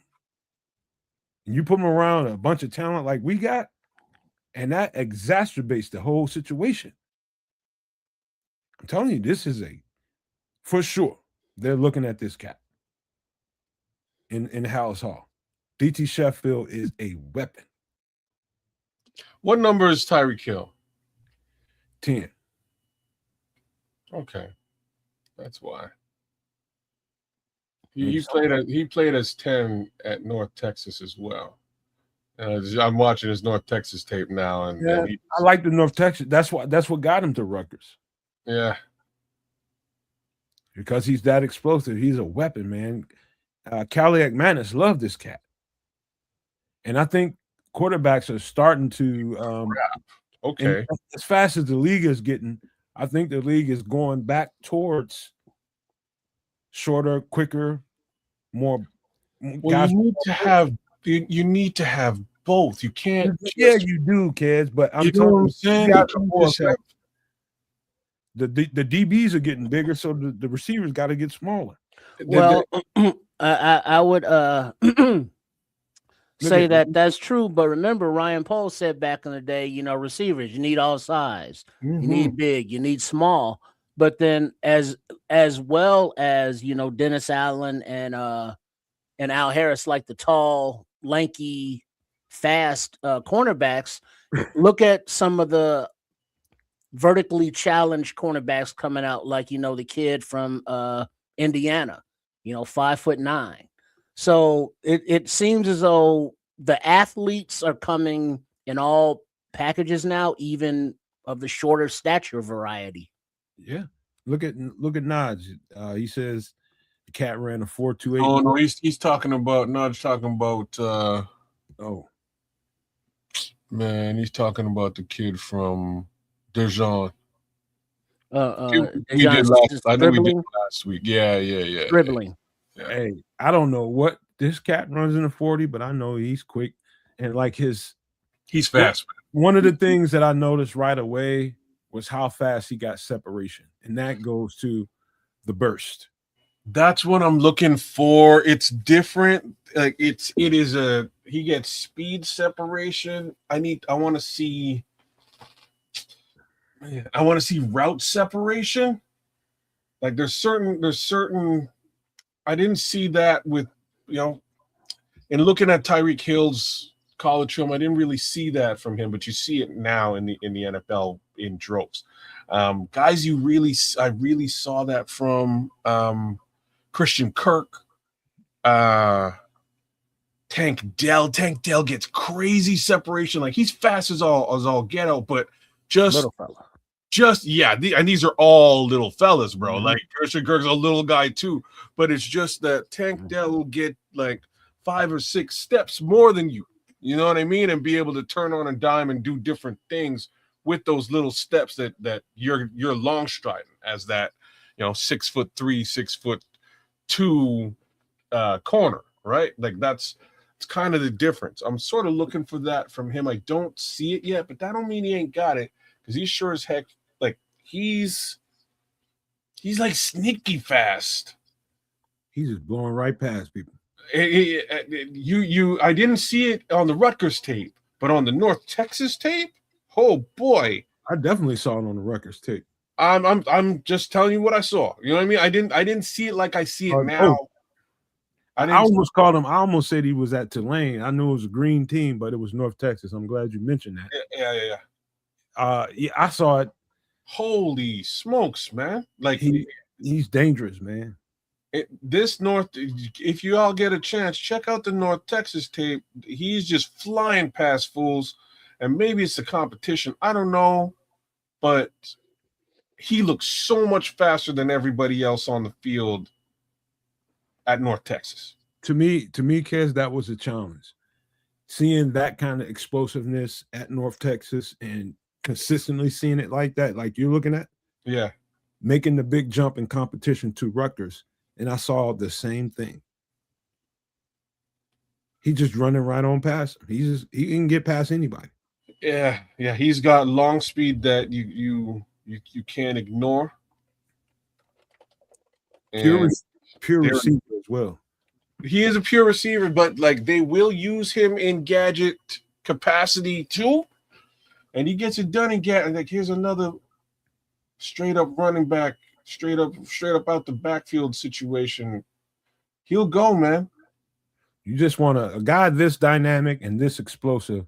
I figured you guys are gonna really love this cat. And I like it. I like it a lot. This is worth a look. this is you put the ball in his hand in any kind of situation. You looking at you thinking of Ben Johnson and what he can do. Oh no. Sorry. I know you're probably watching some more film, but I'm still watching film, but he just I was just talking about that separation with the feet, and he just created something that I didn't like. I can't even tell you who it looked like because that's go ahead and say it, man. What you being shocked? It looked like Barry Sanders, and that's just I can't even say stuff like that. But that's he did a backwards jump cut, and the two guys in front of him just wound up diving the opposite direction of him, and he accelerated through and made a couple more cuts. Off he was to the end zone. I think he's special. This kid's nice. That's what I'm saying, man. But this is DT Sheffield out of Rutgers, formerly of North Texas State. I'm telling you guys, you talking about a straight up sleeper. Straight up sleeper. I don't know that I've seen anybody anywhere else talking about this cat. Period. If we are talking about draft stock, he's probably an undrafted free agent as well. Boy, that'd be insane. I would have to agree with you. But that's what I got for tonight, man. I think this I had to go a little bit deep for the players that we got here. But I love the players that we got tonight, man. Get this off the screen. Any last thoughts before y'all start y'all's mock draft with the No Maniacs? Shoot. I don't know if I can stop watching this film. Hey, you gotta stop. I'm not sure if I can. I'm not sure if I can, man. He's leaving fools in the dust. He's a piece, ain't he? Wow.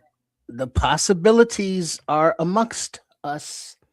Now, as we begin this, before you not log off, but go away, Nomad, real quick. For those that are just joining us, or to recap what we have going on here on Nomad at Night for the 2026 NFL prospects, as we get closer to the actual draft, we will have a complete board that Nomad has put together of his favorite dog prospects for this draft. Now, last week we went through this layout of the prospects. Now, it does not have every prospect, but it has all the major ones from the major sites. The ones here in gold, Nomad has already gone through and grinded their film, and they've made his dog list, which I've already transposed to this side. And after we complete the players that he likes for his dogs, I'll come through and arrange them here by the position. And then for Nomad's next part, he'll go through the position and say, who's your number one? Like, who's your number one quarterback in like 1, 2, and 3, and then we'll label those, and then we'll get down to ultimately Nomad's, top 100 of the 2026 NFL prospects. So that's what we're doing now. So before we get to the mock drafts that we would like all the participation from everyone in the chat, whether it be from the chat of the Nomad Network, or at Kids the Canuck, or at Sports Chicago Style. Make sure you are subscribed to all three. But we will ask during some mock drafts for input on who to draft and such. And if we do more than one, we'll, change it up by, maybe trading back in the first round, maybe trading up in the first round, or, selecting different positions and take it on from there. So now, with all of that said, the green that I've added that you see here are players that Nomad spoke on today, like Deion Hayes, Logan Jones, and there was another green that I put on here someplace. But the greens are what we're adding today. So Keegan there it is, Truss Torian York. and Torian Torian York. York. No. There he is. And Logan Trost, he was already here. Okay. All right, so the green is just what we're adding today, so we can tell the difference. All right, so Nomad, through what you see here on the screen, look at each position group and add any players that should be added to your dog's list. Well, you catch me flat-footed. I mean, just any tape that you've seen that is not here. Not highlighted. Yeah. So anybody that's not highlighted that needs to be. That's a lot of players. Well, okay. Start with Diego. Just start with Diego Pavia. Quarterback. Okay, there we go. And another little fella. Still a dog. Katron Allen. Running back. Okay.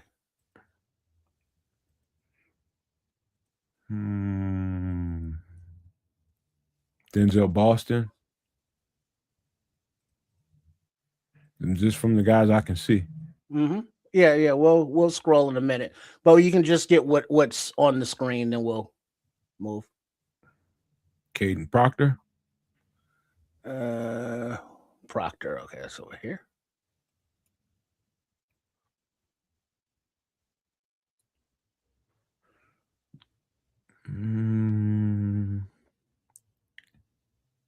Keep going. This is a time-consuming thing here. Jacoby Lane, receiver. Where the hell is it? Lane Concepcion. There he is. Get Deion Burks in there.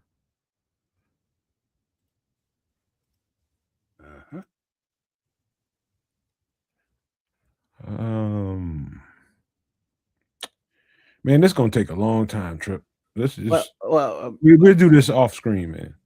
Well, ain't nobody got time for all that. That's why we're doing it on screen. We got to do a mock draft, bro. Yeah, we'll get there. Just I'm not ready for this, man. I'm trying to tell you that. All right, well, in the middle of these guys, draft is coming up end of April, whether we're ready or not. I can only tell you what I can tell you. All right, well, but you can see here as to why the visualization that we were talking about earlier, as to why some of the defensive tackles may be there late, is because look at the just amount of them. And so I'm in the middle of all of it. Well, yeah, I get it, but give you something I'm not complete about. Well, yeah, right. Draft is coming up in a couple weeks. I'm still going to be at it, probably a couple weeks into it. Well, that kind of defeats the whole purpose of the activity, but okay. But but that's why defensive tackles may be there later as well as defensive ends, because there's so many top heavy ones that the teams that are picking them early are going to acquire them early. So that's going to leave a lot of talent, on the board later. You might not get to that top 100. Well, good times. All right, kids, which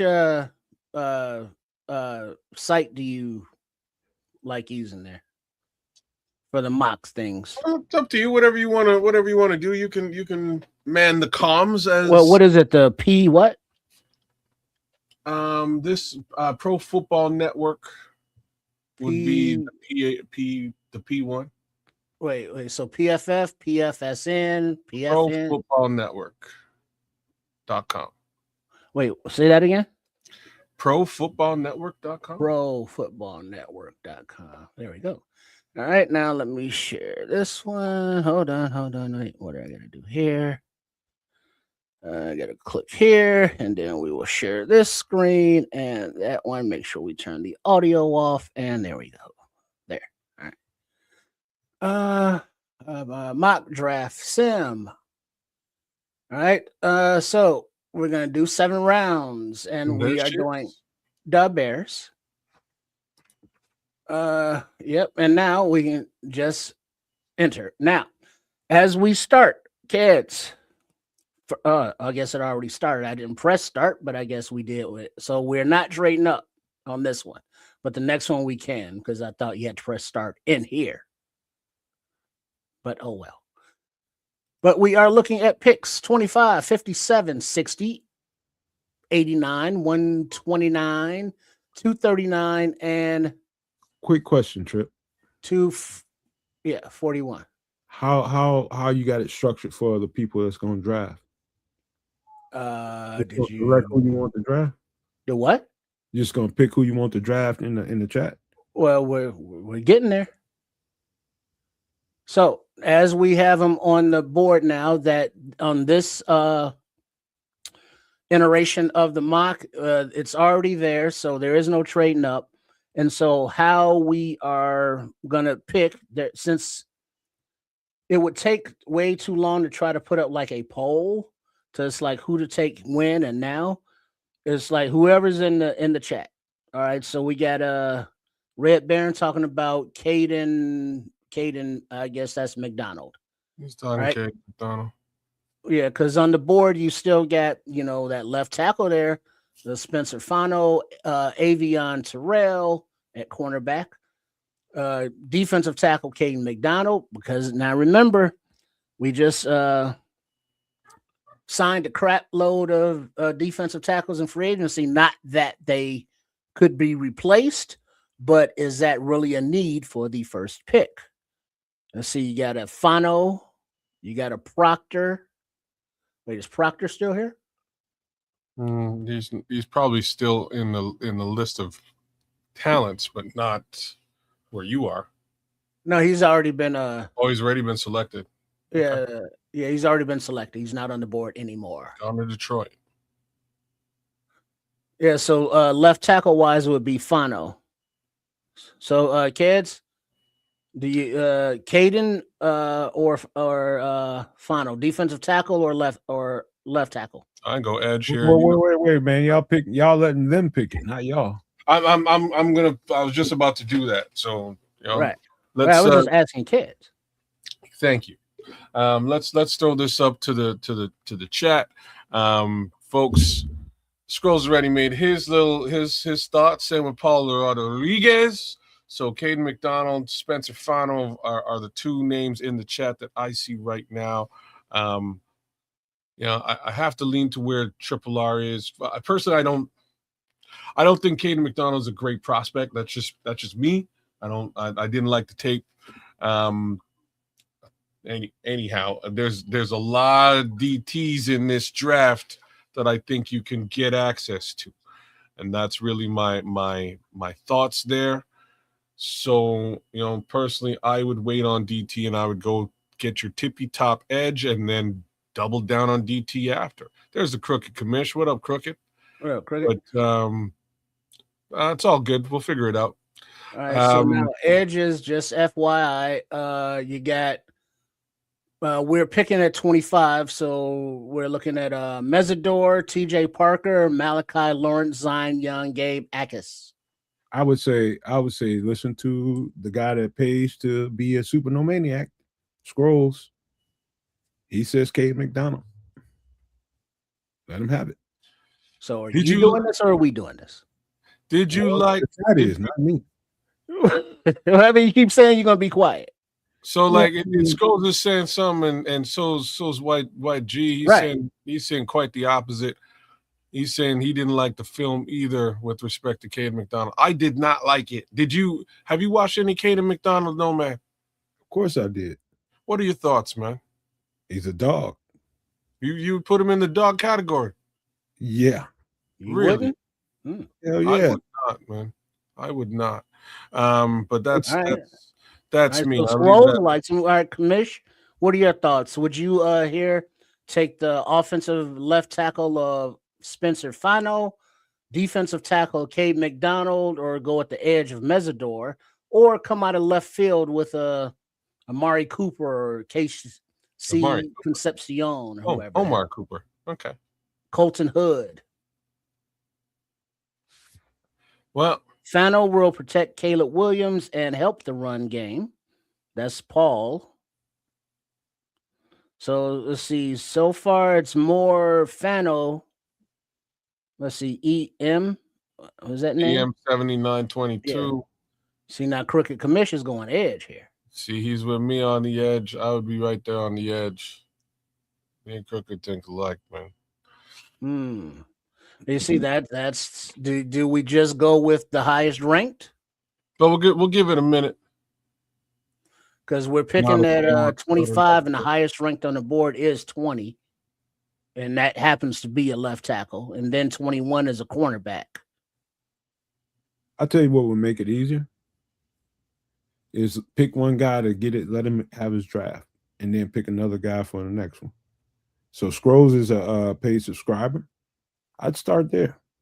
Wait, who is that? Yeah, put in the chat. It's like, all right, we start with Scrolls, and then if you want to be the general manager, put me. You know what I mean? So we can start the list. You know what I mean?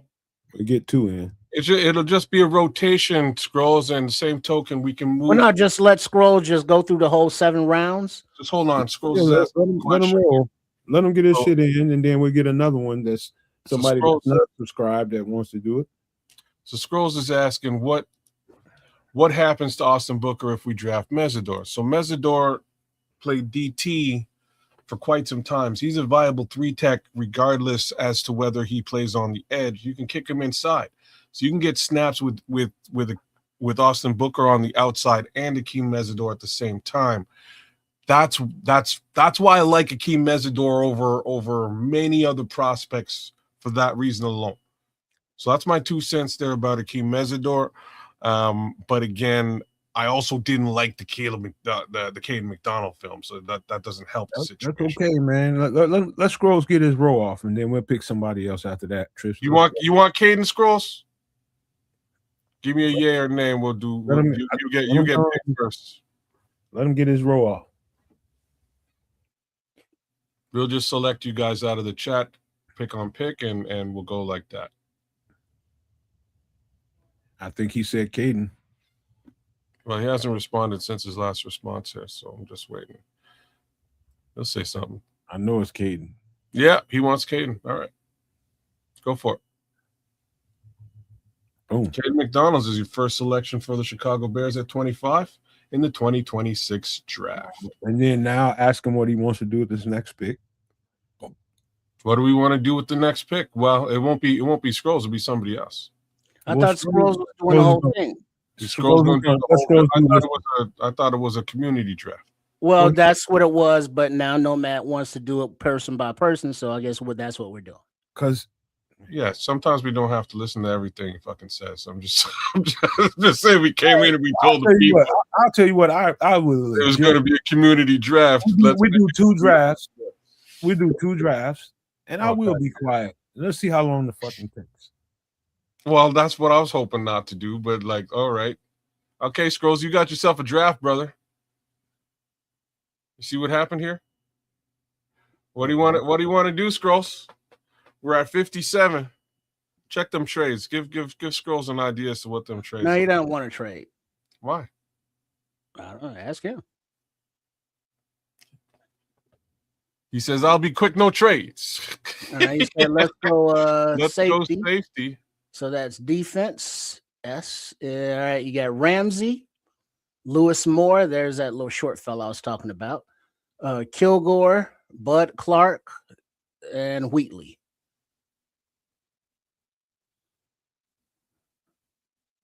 So these are your top options at safety.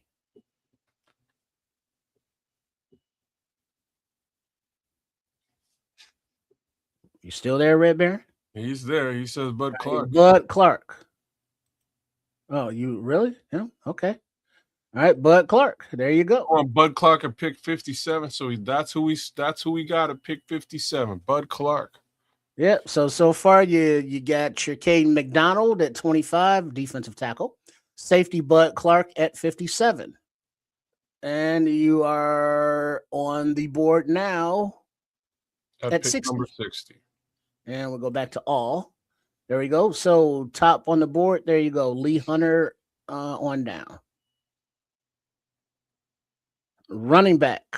All right. Offense. Running back. All right. Mike Washington. There's Mike. Jadarian Price, Emmett Johnson, and on.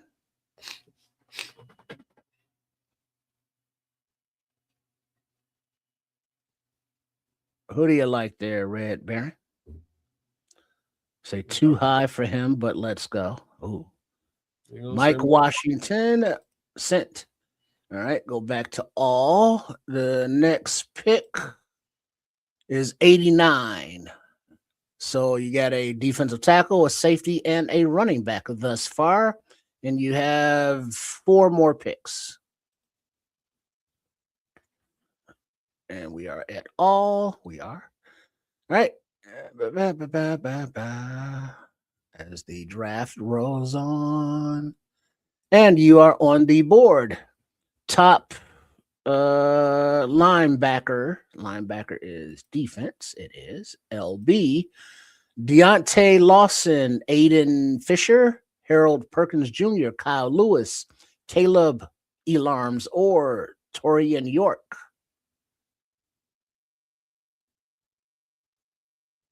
Are your linebacker options?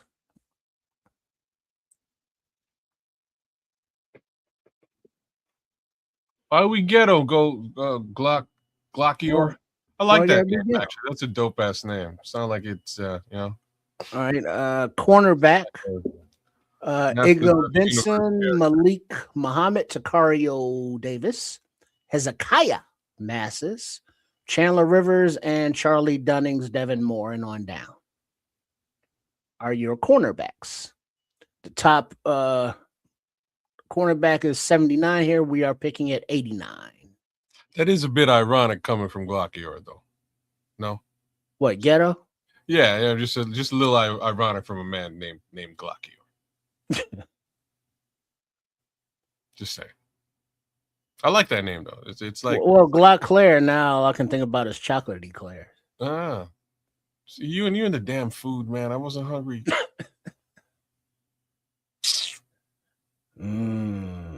Igor Benson is the selection. It's sent. So Scrolls, his draft has consisted of Kayden McDonald, defensive tackle, Bud Clark, safety, Mike Washington Jr., running back, David Ingabinson, cornerback. All right, and let's go back to all. And you are about to be on the clock at 129.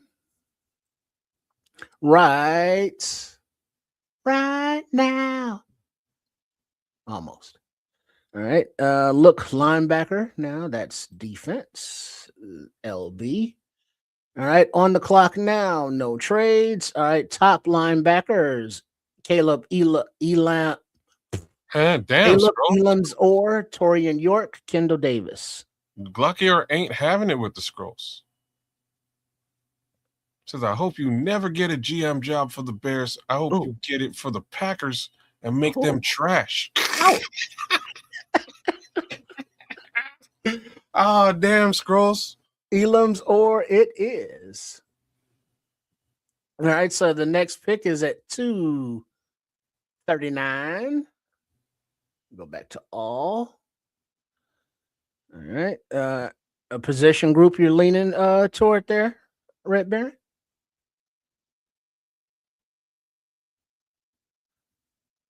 Because you've already selected, let's see, defensive tackle, safety, running back, cornerback, linebacker. Now let's look center, which is on the offense. And what is that? OC. All right. Draft results. Not on the clock yet. Almost. In another 40, 50 picks. All right. But centers are front and center. All right. So as we enter the 6th round now, Pat Coogan, Brockmeyer, Foster, Gavin Gerhart, Josh Kreutz. Oh, Josh Kreutz. Ha. Hey, he's in the list now. I was Yeah, looking Olin's for him. kid. Nice. I was looking for him at center. 6'2", 290. Sort of around the same sizes Yeah, as. short and stocky. Mhm. Where are we on?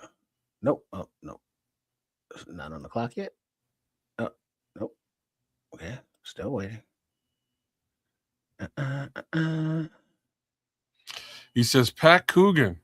Pat If he's Coogan, there. center. Yeah. Did it stop or something?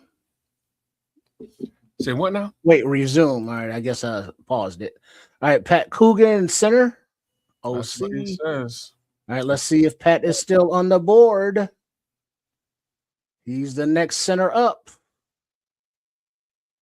And we got about 10 more picks. Will Pat Coogan make it? Still there. About 5 more picks. Oh, Gone. Pat Coogan is gone. And he went to the Vikings at 2:35, and you are on the clock at 2:39. He's going to pivot to Josh Kreutz because that's what I would do.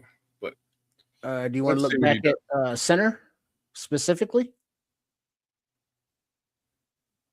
Because Coogan is no mas. Let's Kreutz. All right. There it Offense goes. and offensive center. Josh Kreutz it is. Now right back on the clock here at 2:41. And you're at all. And this is your final pick.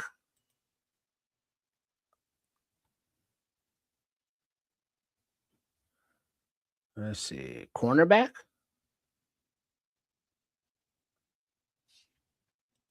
You still didn't get an edge. You did get a linebacker.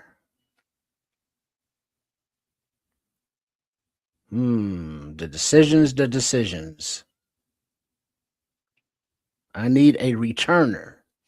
All right. So you did take Mike Washington at running back. So are you looking at, let's say, wide receiver? The Ooh, homie Barry and Brown.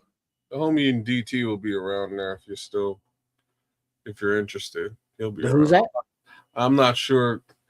Nomad, did you see any film of DT in the special teams game? Because I didn't. Didn't need to. He can play special team. DC. Like, I wouldn't DC be Sheffield. surprised. He's that type of player. Yeah, DT Sheffield. He's here on the board as well. But he's down here at what is that? 539. It does not specify who the returners are. It wouldn't. Like WRS, sometimes it says on different sites. But Barry and Brown, LSU kid, he's good. Let's take DT at that mid defensive tackle. But no, we're going with the wide receiver named DT Sheffield from Rutgers, and that is selected. So as it wraps up for the Red Baron, also known as Scrolls mock draft. Oh, there we go. And now you're there you go. Go ahead and read off the final results there, kids. Absolutely. Here's your 2025 going into the 2026 season mock draft, courtesy of the one, the only, the Scrolls. At pick number 25, he selected Kayden McDonald, defensive tackle, Ohio State. 57 selected Bud Clark, safety, TCU. At pick 60, the Scrolls selected Mike Washington Jr., running back, Arkansas.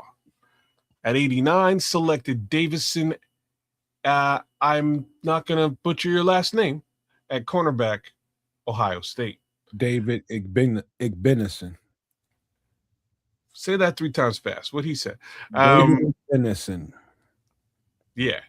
At 129, Caleb Elarms Orr, linebacker, TCU.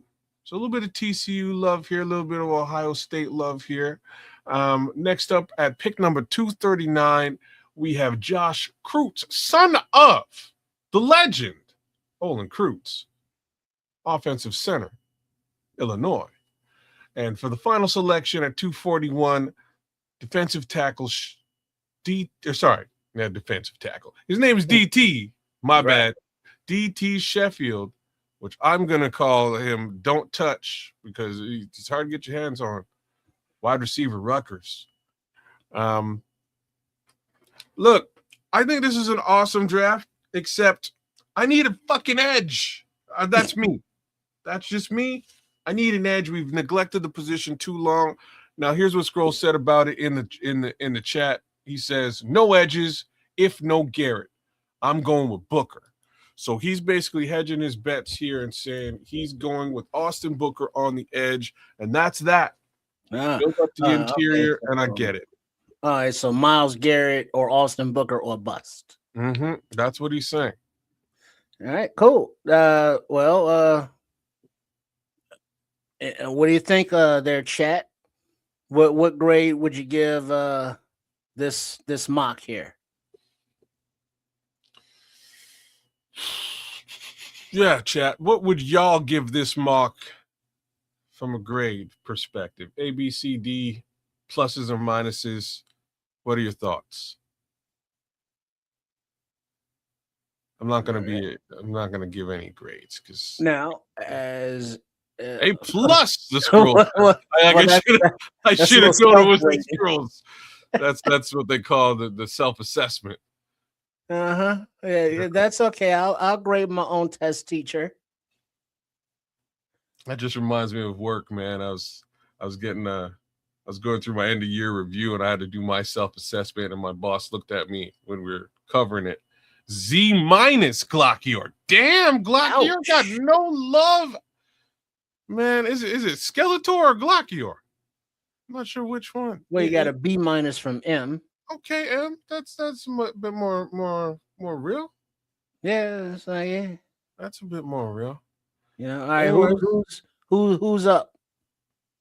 Didn't Commish want to do it? Or was that something else he was talking about? No. Commish wanted to come on. Can I draft Glockior? Absolutely, you can, man. Oh, you want to Glock with our ghetto asses? That's what he wants to do. He says he wants to do it. All right, let's go here. And then let's save this for scrolls. Oh, yeah. Okay, maybe download that there. Okay, and then restart there. Then we go Bears there, 7th round there, and then enter. All right, now I'm just entering. I'm not hitting start. So I guess when you hit enter, it starts. Press pause if you want to pause. All right. Well, enter pause. Pause. There you go. All right. So now there we go. So if you want to make trades or whatever, the world is your oyster. Glockior. So before we start, Glockior, just to finish off on the scroll says you have your run stopper, your honey badger safety, your workhorse running back, your cornerback 2, another linebacker, and your future center. So that's what he's put together with his draft. Not too shabby, my friend. Not too shabby. All right, Glockior, let's see what you could do better, especially after giving it a Z minus. I guarantee you, because there's nothing lower than a Z minus, I don't know what the scrolls is going to rate your draft. So, you know what I mean? So let's go ahead and make this thing good. If you'd like to trade up now, let us know. All right. We've got the game on pause right now, so we can actually trade up if you so desire. So let us know, Glockior, if that's in the cards for you. If not, we'll click resume draft and we'll let it run right up to 25. D minus. Okay, that's a bit more fair. He's still out here giving grades. He reassessed it. You on clock. You on the clock. You're on the clock, Glockior. See, I don't think the Bears lost much given what they have acquired in free agency. Yes, it seems kind of a wash, but more of a scheme fit status quo wash kind of thing. See, I'd love to say that, but that for me is yet to be determined. Like, we're gonna have to see that on the field in a couple of months. So, all right, let's see. Folks are missing something about our supposed desperation to acquire an edge. Rams double teamed Booker in playoff game. Weapons get double teamed, not scrubs. Okay. well, that's fair. Hey, what happened to Glock Air? Yeah, Glockior, you ready to rock and roll or what? Or do we let M take over? Because M also wanted to do it. Just let us know. What do you want to do here, bro? You said get Akeem first pick, so let's press resume draft. Akeem Mesidor, okay. Resume. All right. That's if he's on the board. Hopefully he's on the board. All right. He's still there. Where do we pick? 13, 14. Watch, right he'll go to the Cowboys. Just to piss you off. Oh, he didn't. Well, it's coming up. All right, now you no trades. I take it. Just take them right now because you do have trade offers there, Black Air. So no trades, or what are you doing? He starts with an older guy, multiple foot injuries. I thought that was Banks. That is Banks. Yeah. Scrolls? Oh, he said you will take the Seattle right there. How many? 3 trade offers. The first one is from Seattle to go. They want pick 25 and they will give you 32 and 64. Arizona will give you 34 in the second round pick next draft. And the third offer is for 25 and 129. And Tampa Bay will give you 46, 77 and a second and a third next year. But the Seattle pick. All right, give me the Seattle. He wants the Seattle. So he's given up on the Akeem situation. Oh, what did you do? Oh, okay, my bad. Trade. You did take the Seattle trade. Yeah. And before we look at the trade, let me trade offers rather. He went off the board at 26 to Buffalo. Mesidor did. I'm telling you, people ain't really playing with that particular selection. If you leave him there, he's gone. Much to the opposite, though, there's your Kayden McDonald, who's now dropped. It's 32. All right, so the trade offer to go from 32 to 37, you pick up 145. To go from 32 to go 47, pick up a next year's second and fourth. And to go from 32 to go to 34 and pick up a 217. Yeah, those don't look too sexy. He says, "Give him." Oh, sorry. Whoa. No, that's somebody else. No, that's Chris Foster. Let me get Dylan or safety Emmanuel. Let me look at safeties. Safety. You get Emmanuel McGowan on the board. And Dylan Thieneman just come off the board. He went at 15. Oh, wow. So I guess McWarren it is. From Toledo, boom. So your safety is taken care of, and your next pick is at 57. And go back to all.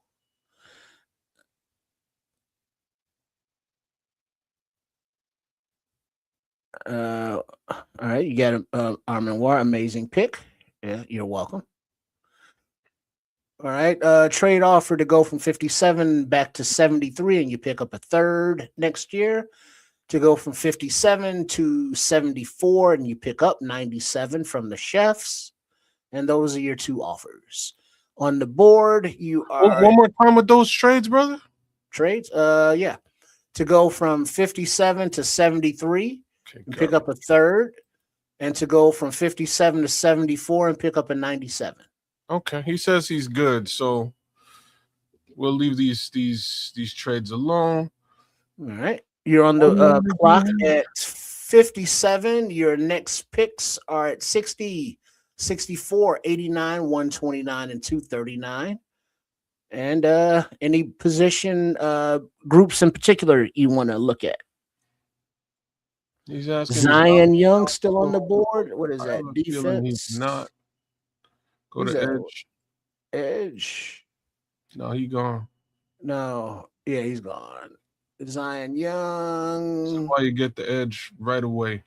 He went 43 to the Kitties.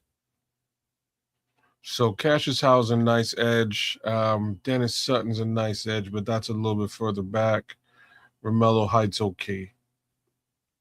Keep it coming in the chat, y'all. I see y'all. I'm just letting this thing play out. Y'all talk to each other. Cassius.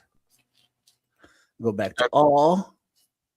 See the top on the board. You got cornerback, wide receiver, cornerback, linebacker, D tackle. Oh my God, why is Howe still there, guys? Watch his film. Is that who you want? Howe? How's all right? No, he did. Yeah, he said Howe in there in the chat. How's all right, but I think he wants How. Yeah. All right. Wait, it was Edge, right? Yeah, there's Cassius Howe. Boom, there it is. All right, so now you are right back on the clock with 2 trade offers to go back from 60 to 74, and you pick up a 97, and to go back 1 spot to 61, and you pick up a 5th rounder in 27. So that first offer isn't bad, especially considering, just scroll down for a second trip, because he's got pick number 64 that he just traded for. So I'll leave that up to you. Yeah, 60 right now, 64, and then 89. Yeah. So if you want to accumulate a couple more selections, you're about to pick here anyways. Scrolls did not like your pick. Why, Scrolls? Yeah, we took Howe. So far, the picks are safety Emmanuel McNeil-Warren and edge. No, Jacob Rodriguez is long gone, brother. Let's see, defense linebacker Noah Rodriguez. Rodriguez is long gone. Rodriguez rolling writers. He went at 49 to the Chefs. Yeah. So 11 picks ago. Give me him now. Him who? Oh, Anthony Hill. Boom. Anthony Hill, linebacker, is taken. And now you are right back on the clock with 1 trade offer to go back from pick 64 and a 27th 4th rounder to pick up pick number 69. Nice. And 106. That is the only trade offer. Go back to all.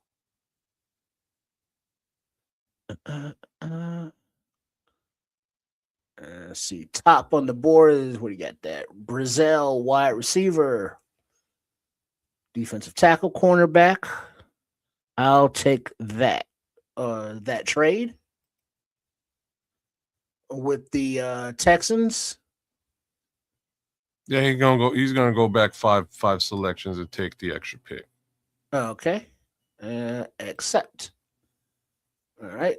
So that will see, you got 69, 89, 106, 129, 239, and 241. And we're back at all. All right. So you are, on the clock. Any position grouping or players up top you see here? I see Mike Washington screaming right in front of your face. I also see oh, sorry. Yeah, that's what I would do here. Kamari Ramsey, but you already got yourself a. I think he's saying Mike, as in Washington. No, I think he's saying Mike. Yeah, he's saying give me Mike Wash. Like Mike. Wanna be like Mike. All right. So in the fold, you got a safety, an edge, a linebacker, and a running back. With 1, 2, 3, 5 more picks. Oh, okay.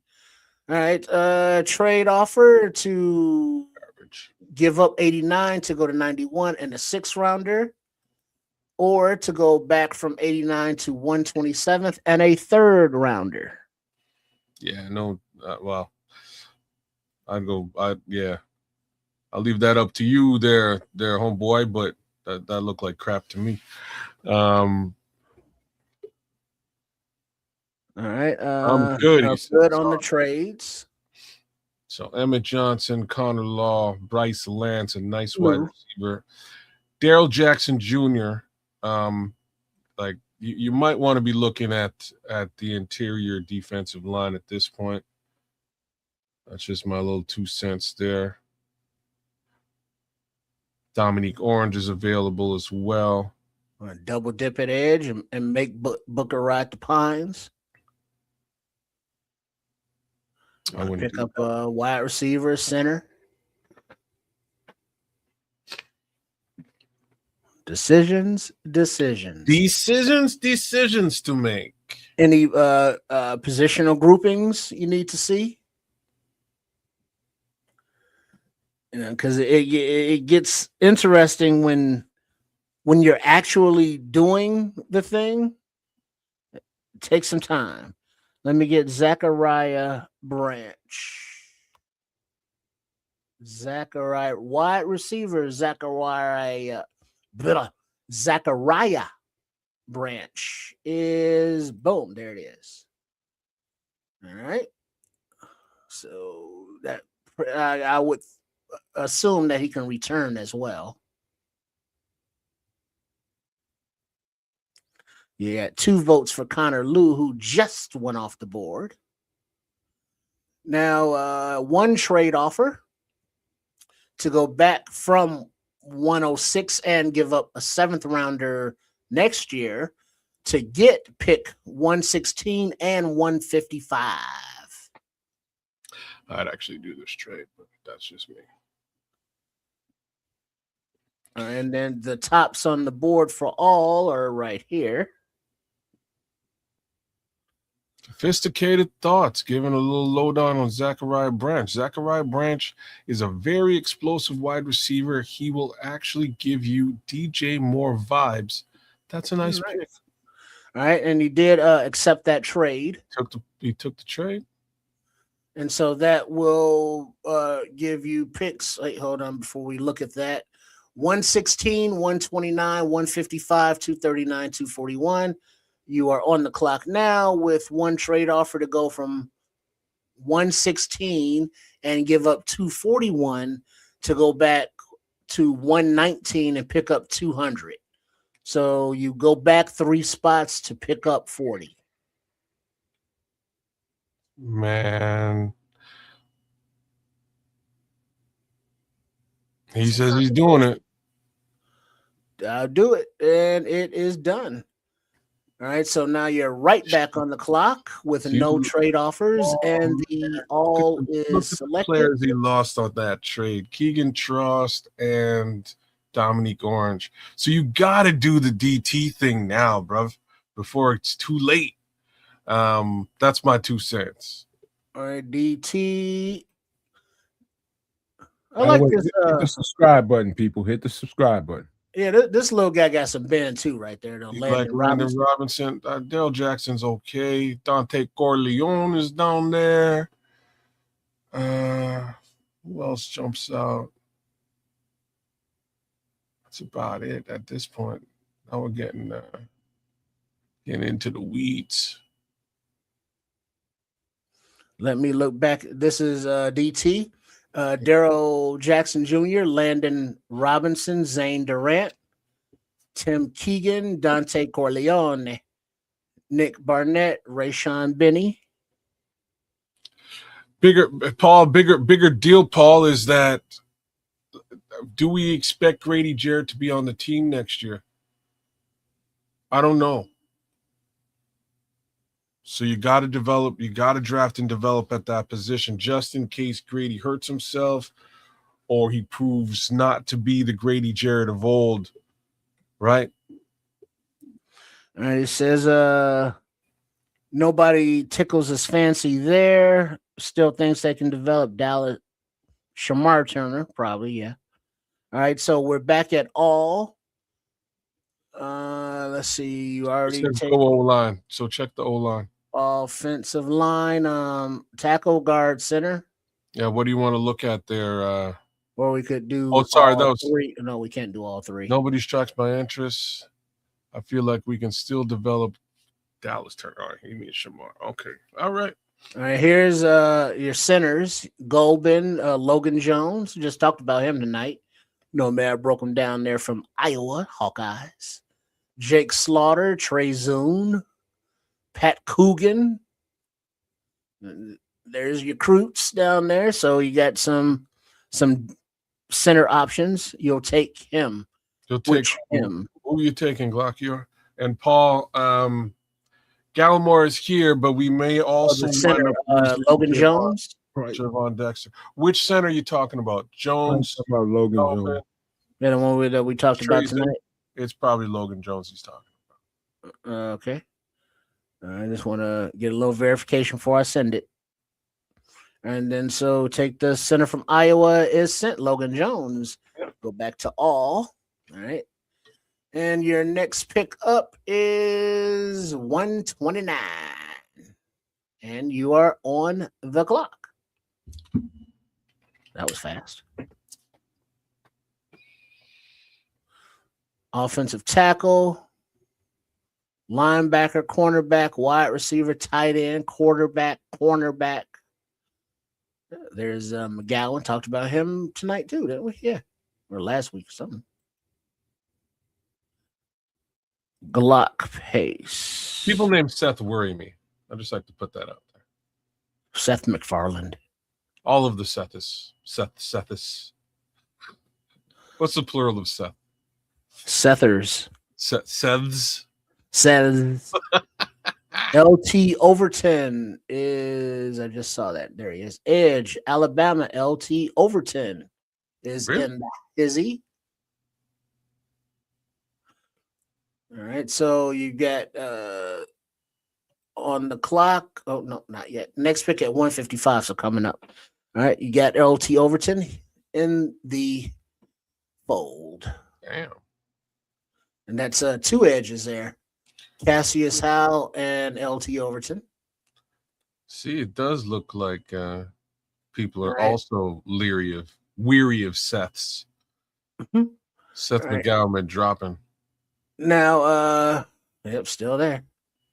You have one trade offer here, and it is from the Packers to go from 155 back to 160 and pick up a 236.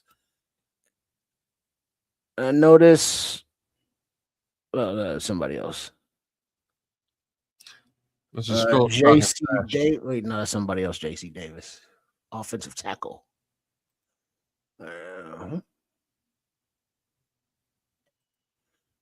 right, this is all we're looking at. He says, F. Green Bay, take Taylor Green. And Taylor, you know that's a quarterback, right? Yeah, I couldn't agree more. Except with the Taylor Green pick, but that's a different story. Well, let's see. Alarbeck, Crotto.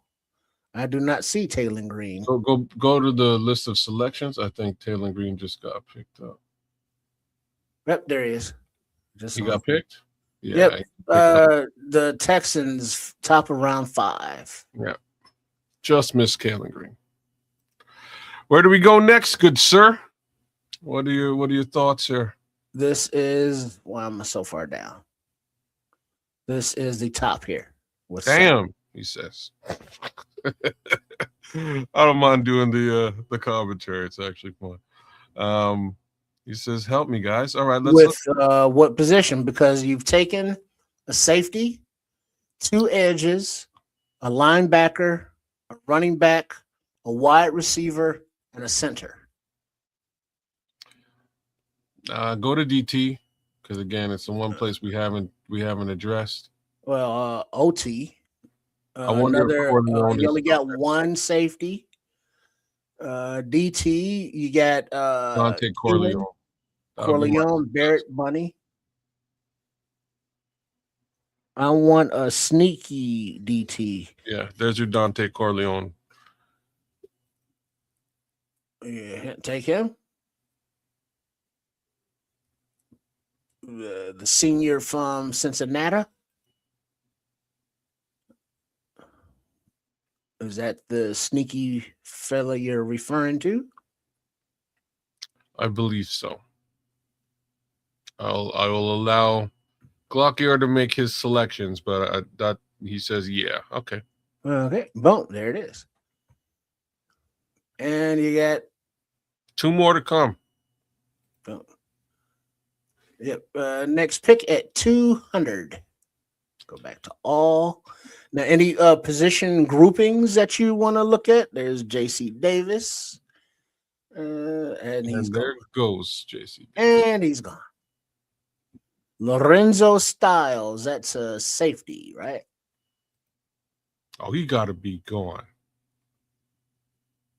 Nope, there he is, 319. Oh shit! A lot of Styles is out there. Very surprising. Well, his last name is a brother. I'm just saying, a lot of Styles is all of a sudden. It's my son's first name. All right, you are on the clock here. And do you want to take Lorenzo Styles? All right, there, Lorenzo. So you got another safety in the mix. And we scroll back up, and it looks like 239 is your final pick. Seventh rounder. Who is your Mr. Irrelevant? Who is this year's Kyle Mananga? Look at that. Like, if he's around, those measurables sound interesting to me. I'm going to have to look at the tape, Paul Martin. He's saying it was Oklahoma hybrid safety linebacker Kendall Daniels taken yet? 6'5", 240, runs about 4.56. I don't see him under linebackers. What was that? Look at what? Cornerback, CB. All right. Colin Wright, Ricardo Hallman, Triano Pride, Damani Jackson, Dante Balfour, Theron Johnson.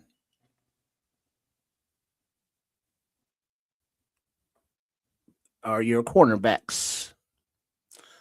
The wide receiver from Ole Miss is a good steal. The Bears have actually given him a top 30 visit. Now, speaking of wide receivers, while we wait for Glock's pick here, for Go to all. Trip. The what? Go to all. The Romello is top tight end. There's your guy right there, Deshaun Stribling. But continue. Yeah, they showed the United Center here in Chicago, and they the local crowd gave a standing ovation to tight end Colston Loveland. But sitting next to Loveland in the stands was Darth Burton and JP White Chocolate Richardson. They're all taking in the game. Darth Burton. All taking in the game. Packers. So who's your final pick there, Glock? Yeah, Glockier. Who do you got at the end of all this? He says pick anyone. I'd say get DeJohn Stribling, man. All right, now you did take a wide receiver earlier with Zachariah Branch, so take Stribling too. Well,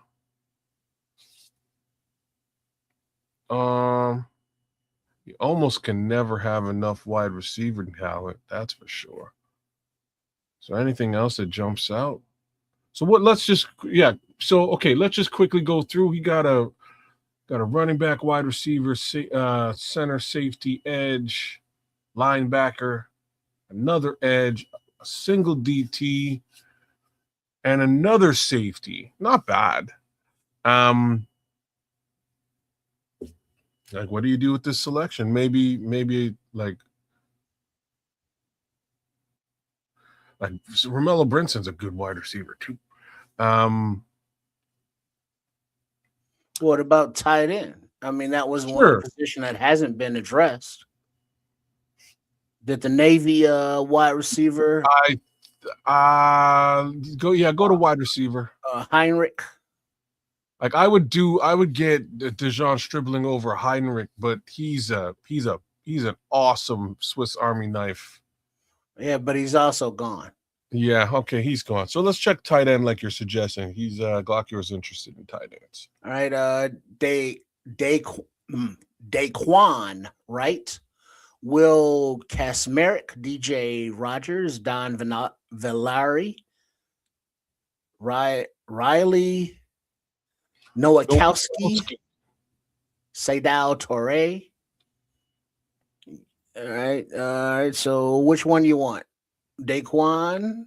Yeah, the tight end this deep, I have no knowledge on. I'll be straight up about this. 6'4", 246. Table stakes for a tight end.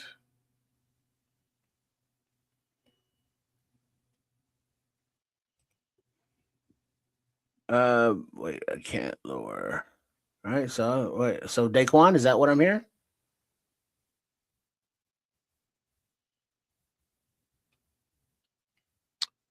What do you want to do here, Glockior? You can go Daquan right here. Scroll down for me, Trip, a little bit. Seydou Traoré. Click on him for me, please. 6'4", 223 from London, jolly old England. Two underside. He says Jeremiah Franklin. Jeremiah was a bullfrog. Is that He was a good tight end? friend of mine. Scroll down. Let's find out. I don't see him there. Man, wait, there, right here. From Boston College. Ryan Poles will love that. BC. All right, so Jeremiah was a Bear. Da-da-da. Was a good friend of mine. Da-da-da. Joy to the world. And boom, there we go. All right, there you go. You got some trade activity there too, cats. There you go. All right. So here's what that looked like. Let's recap indeed, Glockior. 1747. This is Glockior's version of the same 2025-26 NFL draft for the Chicago Bears. Here's how it turned out. At pick number 32, after trading out of the 25 position, he selected Emmanuel McNeil Warren, safety, Toledo. At 57, he selected Cassius Howell, edge rusher, Texas A&M. At selection number 60, he's picked Anthony Hill Jr., linebacker, Texas. And at 69, Mike Washington Jr., running back, Arkansas. At 89, Zachariah Branch, wide receiver, Georgia. At 119, Logan Jones, offensive center, Iowa. 129, L.T. Overton, edge rusher, Alabama. 155, Dante Corleone, defensive tackle, Cincinnati. Is that right? Mm-hmm. Is it? Yeah, okay, my bad. Yeah, Cincinnati. Cincinnati. At selection number 200 after a trade as well, he selects Lorenzo Styles Jr., safety, Ohio State. And final selection number 239, Glockior selects Jeremiah Franklin, tight end, Boston College. So there's a whole bunch of trades that's gone back and forth that we can keep track of. Well, Glock, you guaranteed that Scrolls would be shitting on your draft. There was no two ways about that after you gave him a Z- on his draft. So there's that. I do have to give the Scrolls. I called it, didn't I? You know what I mean? I have to give the Scrolls give the devil his due on this one. But I do have to say I don't mind this draft. It's all right. My beef here is I personally I would prefer doubling down at the defensive tackle position after you get that edge rusher early, as opposed to doubling down at the edge rusher position, because I think we have the talent there. You know, much like Scrolls was commenting earlier on, I don't want to put I don't want to have a 3-man rotation here and sort of bury Austin Booker. I'm going to have a 2-man rotation on that side and a 2-man on the other side and one in the back in case somebody gets hurt. And that's Deo Dangle, because he's hurt now and he'll eventually show up. But I like your draft, man. I think it's actually pretty good. In the chat, y'all, give him a grade. I see M7922 gave you a C-. That's a little bit of a diss, M. Damn. Shoot. That's a little bit of a diss. Let's see what the rest of the folks out there give you on this draft. I don't think it's terrible. I think you hit some interesting areas. You got us a really nice center prospect. I like Dante Corleone, even though it's very late in the for DT. I think he's a great prospect as well. Lorenzo Styles is a great late round prospect to select too, but you started the draft with a safety, so I can see how folks might be a little bit upset about it. Bear Truth 9's giving it fire emojis all over the place. Give him a grade, BT9. What do you think?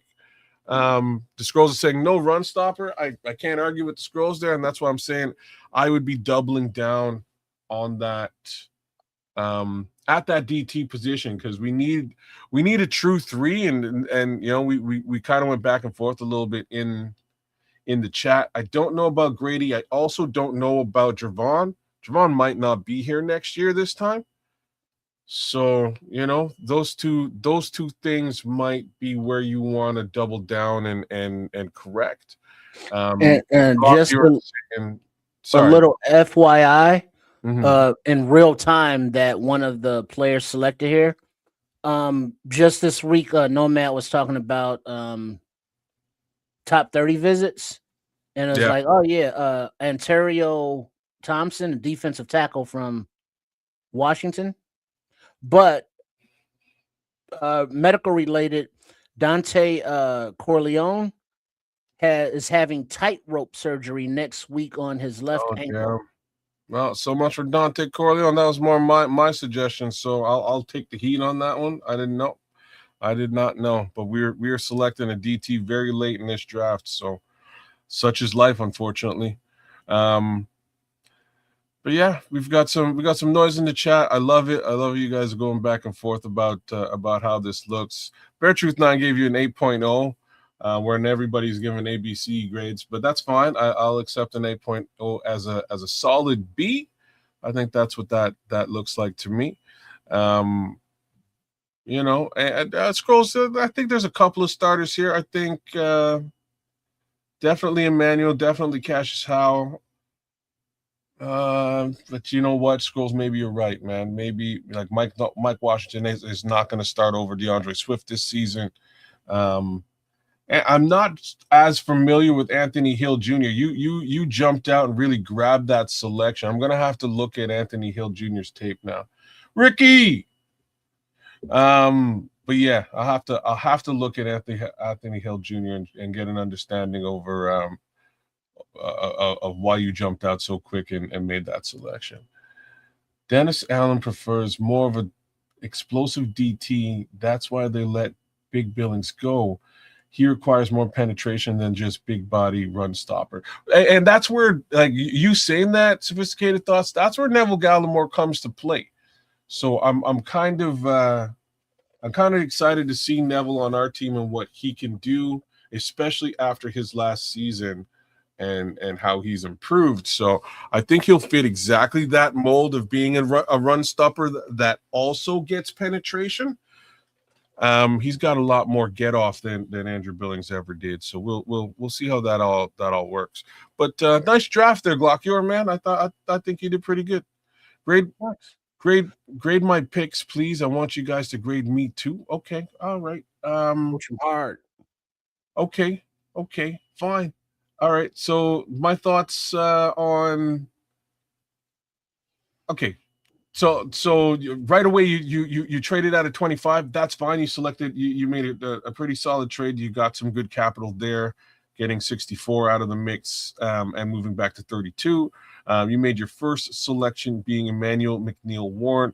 Not a bad selection. It is a position of need. I give that selection a.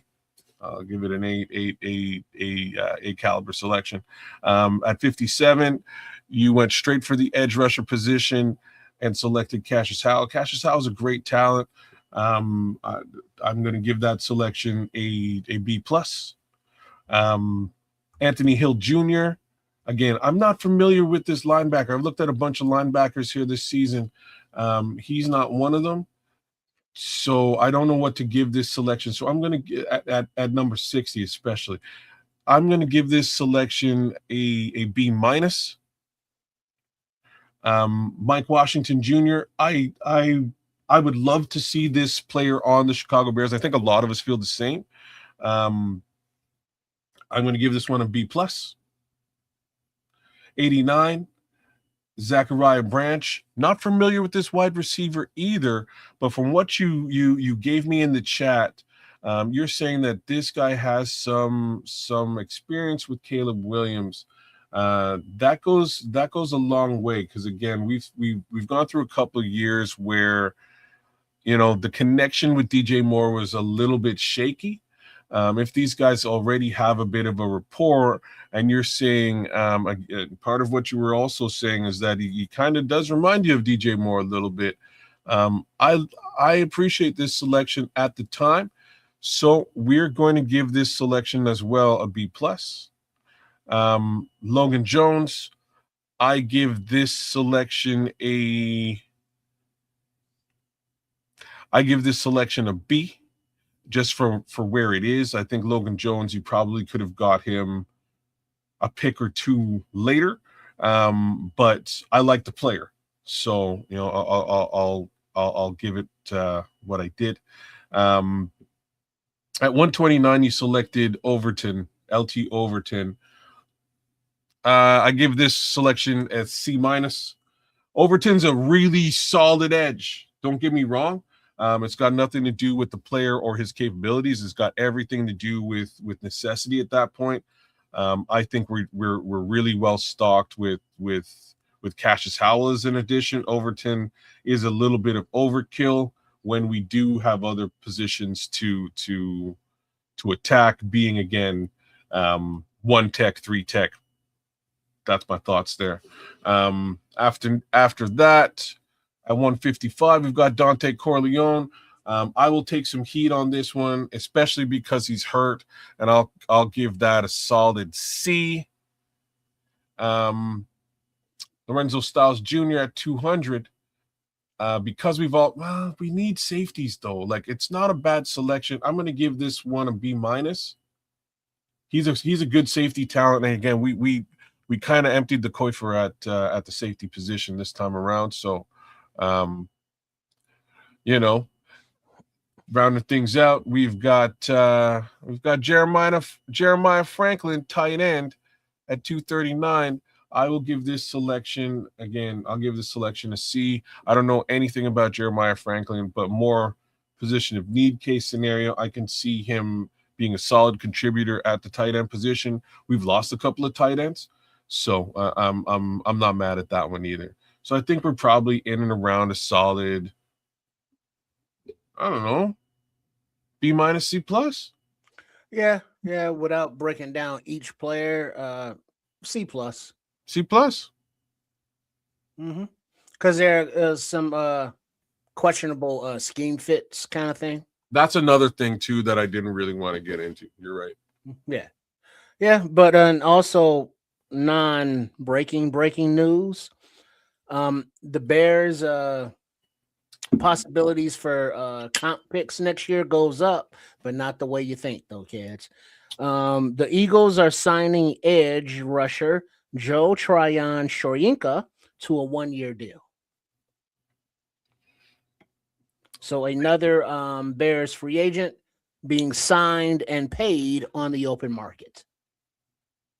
So what did you say about the comp picks though? Well, the you remember the if more money goes out in free agent contracts than you sign free agent contract wise, there's a comp pick difference awarded to the team that came up short. So you're saying we might actually see a comp pick with the loss of Jordan Shrenka? Well, that in addition to everybody else, because in the polls era thus far, the departures of players, would catch on here and there, but never has guys that we released or lost during free agency have this many signed on to other teams. And if you look at the contracts that the Bears gave out in free agency, there were nothing substantial like that. So if the outgoing amount is greater than the incoming amount, comp picks awarded. Okay. Well, I don't believe we traded a selection away for that guy just to lose him to the Eagles. That's terrible. Well, just we want did. to put that out Was there. that a 6th rounder? Yeah, this year. Yeah. Or next year. One of them. Yeah. I don't know, man. I'm putting all the faith in the draft at this point. Me personally, I think that's kind of where we all are. I think there is a lot of faith to be had in this draft. We can do some very interesting things, and it's really a question of how this draft is navigated by Ryan Poles, Ben Johnson, Dennis Allen, and the brass at Chicago. So we'll see how all that goes. It's a little bit interesting to me, but I can't hang my hat or bet the farm on what we've done. We've made real wholesale changes and shifts to this defense, and I think that was almost to be expected. You know what I'm saying? Because Dennis Allen came in and he said, yeah, go ahead, get what you need year one. I'll take a back seat and get what I need year two. And our defense didn't really play very well. Our defense was, they call it, you hear the term bend not break a lot. Yeah, bend don't break. Yeah. Bend don't break. It wasn't just bend don't break. It was bend don't break. And please, God, intercept the football. You know what I mean? And please get the takeaway. And somehow, I don't know how, takeaways just came out of the woodwork, and that kind of happened. You drafted the Godfather in your mock. Him going to Chicago is so story headlines. Can see it now. Yes. Who's the Godfather? Grandizer? Oh, the Godfather. My bad. I should have known. Yeah, but he's hurting, bruv. Triple R just said he's hurting, man. He's going in for surgery. So if that news is out there, the Godfather, depending on how this surgery heals up, right? Like you never know, but depending on how things heal up, that's probably going to affect his draft stock. And we selected him very late. He'll probably fall a far amount further than that because he likely won't be an impact player or a starter this season. Or if he is this season, it won't be during training camp. He'll probably miss the better part of training camp. Well, but at least if Corleone does well here, does he have to worry about copywriting a nickname? The Godfather. Does you know what I mean? Instead of Iceman. Hey, Caleb, I'm surprised Marvel didn't come up and be like, "What the hell y'all talking about?" You know what I mean? That's what I've been waiting for on this one. Caleb Williams is going to copyright the Iceman. I'm like, oh, really? I know an X-Man that might have something to say about this, but okay, no. Hey, Oh, the X-Men it's didn't a have basketball NIL player deals. from 1942. Yeah, 1942 didn't have NIL deals. No, they did not, man. But Ain't he had nobody 30 years to calling. copyright that shit. The funniest part is like Skip Bayless has to be a douchebag. Like he has somehow Skip Bayless has like he has like he has like license on douchebaggery. It's like what I'm trying to say. He had to come out and say, hey, but like, you're trying to steal the old man's name, Caleb. Don't steal the man's name. And I've been calling this man the Iceman for 30 plus years. Really? When was the last time you called him the Iceman, though? Homeboy been retired for probably 30 odd years, right? Like, when was the last time you actually called him the Iceman? You know, you going around a grocery store, people are like, hey, what's up, Iceman? Ain't nobody doing that. Nobody, they're calling him George. Different sport, different era, Oh man, I don't know. Caleb, man, shout out, man. Shout out. I don't know what to tell you, but I thought like even if Marvel Comics was like, it's cool, they ain't saying nothing. I think you should have done a collab, man. I thought I was waiting for the Marvel Comics collab, but what can you do, man? Ice done melted by now.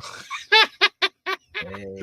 I definitely melted for for the man who has it, but I don't know, man. Even doing some like what would be cool is some level of a collab with the old man passing the torch. That would be cool because it ain't like you using it. You ain't doing nothing with it. You're just gonna fall into the side into the ocean with the nickname. At the most, his generation still has you go to like some thrift store and they got the posters. Oh, right. And you can turn the thing. We know what the poster is. Cool poster, cool poster. Maybe you'll come across a George Gervin with him sitting on the ice throne. That's it. That would be dope, though. That would be a dope, like just the whole thing. It would be cool if George, like, like I bet you, like, not only do I bet you, like, there's money here. I'm sure Caleb would throw you, like, it's not like Caleb broke. You know what I'm saying? Caleb Williams ain't broke, dog. Yeah. I'm sure he'd throw you a couple of bucks. You know what I mean? Do a little transition video from you to him as to being the Iceman and make it a whole thing. Like this could be a whole marketing campaign and you can make a couple of dollars off of it. But that being said, but now are we gonna get to that stage where like Marshawn Lynch is gonna copyright Beast Mode? Well, he done tried for sure. So every nickname, going forward in this monetization, culture, I need that NIL deal. Oh snap! Copyright. Ricky LaFleur just hit some shit though. What about the Iceman Chuck Liddell? Yeah, the singer Jerry Butler. The singer is from Chicago, Jerry Butler, the Iceman. The Iceman cometh. That was his name. So throughout the time, different genres, different niches, that nickname has been used. You know what though? Like, clearly, I should have just trademarked the name Iceman. Is really where we're at, and I could have made a cool couple of bucks. You and Maverick. You know what I'm saying? Could have made a couple of bucks, and that's that. It's like that guy who went out and bought Pepsi.com and made like a cool couple $1 million. Well, that was back in the time when the internet was just starting and you could just buy, buy domains for like $5. Right. And then sell it to them for millions. Brilliant scheme. Brilliant. It's like, damn it, I was right there. I was right there, kid. Chuck Liddell isn't relevant. That's hilarious, girls. But George Gervin's relevant. Chuck Liddell been like he was at least MMA fighting within the last 15 years. George Gervin ain't seen a basketball court in 15 years though. Can Michael Jordan trademark air? I think you don't know that's been trademarked, right? Like you know I know the symbol, the Jumpman logo has. Oh, he's we're talking Michael Jordan now. He copyright. Anything in and around his person, he's definitely got a TM. He's got a TM loaded up and locked and loaded, ready to go, man. He got a team for that shit. Right on. I'm just saying. Wait, lose Nomad? Oh, we might have. He's around here somewhere, I'm sure. Oh, there he is. Oh, there he isn't. No, that's not him. Hey, Oh, it is. For future references, man, y'all have some pretty good takes there. When you know you got a good take, and you know you got something, like if Kez is saying something or Trip is saying something, and you know you got a good response, say clip this. I freestyle, man. I don't know if my responses are going to be good or not. Sometimes I'm just giving you that advice, especially according to Philly Mike. Philly Mike, it will end up in a short. All right, I'm just saying. Yeah, right on. Yeah, I didn't even think about it because we were just talking about current events, and y'all having a good time doing it. Yeah, y'all having a good time doing it. I enjoyed it. But now let me ask you this, Nomad. You've played with players that had nicknames. Would they consider or have considered trademarking them or that kind of thing? How would that work? You got to pay money. Iceman, to the point where y'all were making, that's sacred territory. Caleb should face some resistance there. But what about the Iceman Chuck Liddell? How come he didn't face no resistance? There was one Iceman, man. There was one Iceman. That was the first Iceman. And you gotta deal with that. I don't care how y'all think about Caleb Williams or Chuck Liddell. There was one Iceman. Respect that shit. I disagree. You ever watch George? I'm just saying, you ever watch George Gervin play basketball? Fuck yeah. I watched all the old school football and basketball. Hell yeah. What really? Yes. Damn. That's in a deep way. I understand old NBA and old NFL like ain't nobody's business. And you got to give reference to the person that actually did that shit. And like, you're playing second fiddle right now. And that, to me, that is absolutely fine. Because, like, you know, much to the agreement of what the Scrolls put into the chat, one of these two guys is actually relevant on the planet Earth at this time. See, the problem is what you consider relevant. No, it's not me. It's not. Don't make it a Keds thing. I'm talking about the world. So, like on the world stage, is George Gervin active? He's relevant to a lot of people. Answer my question though.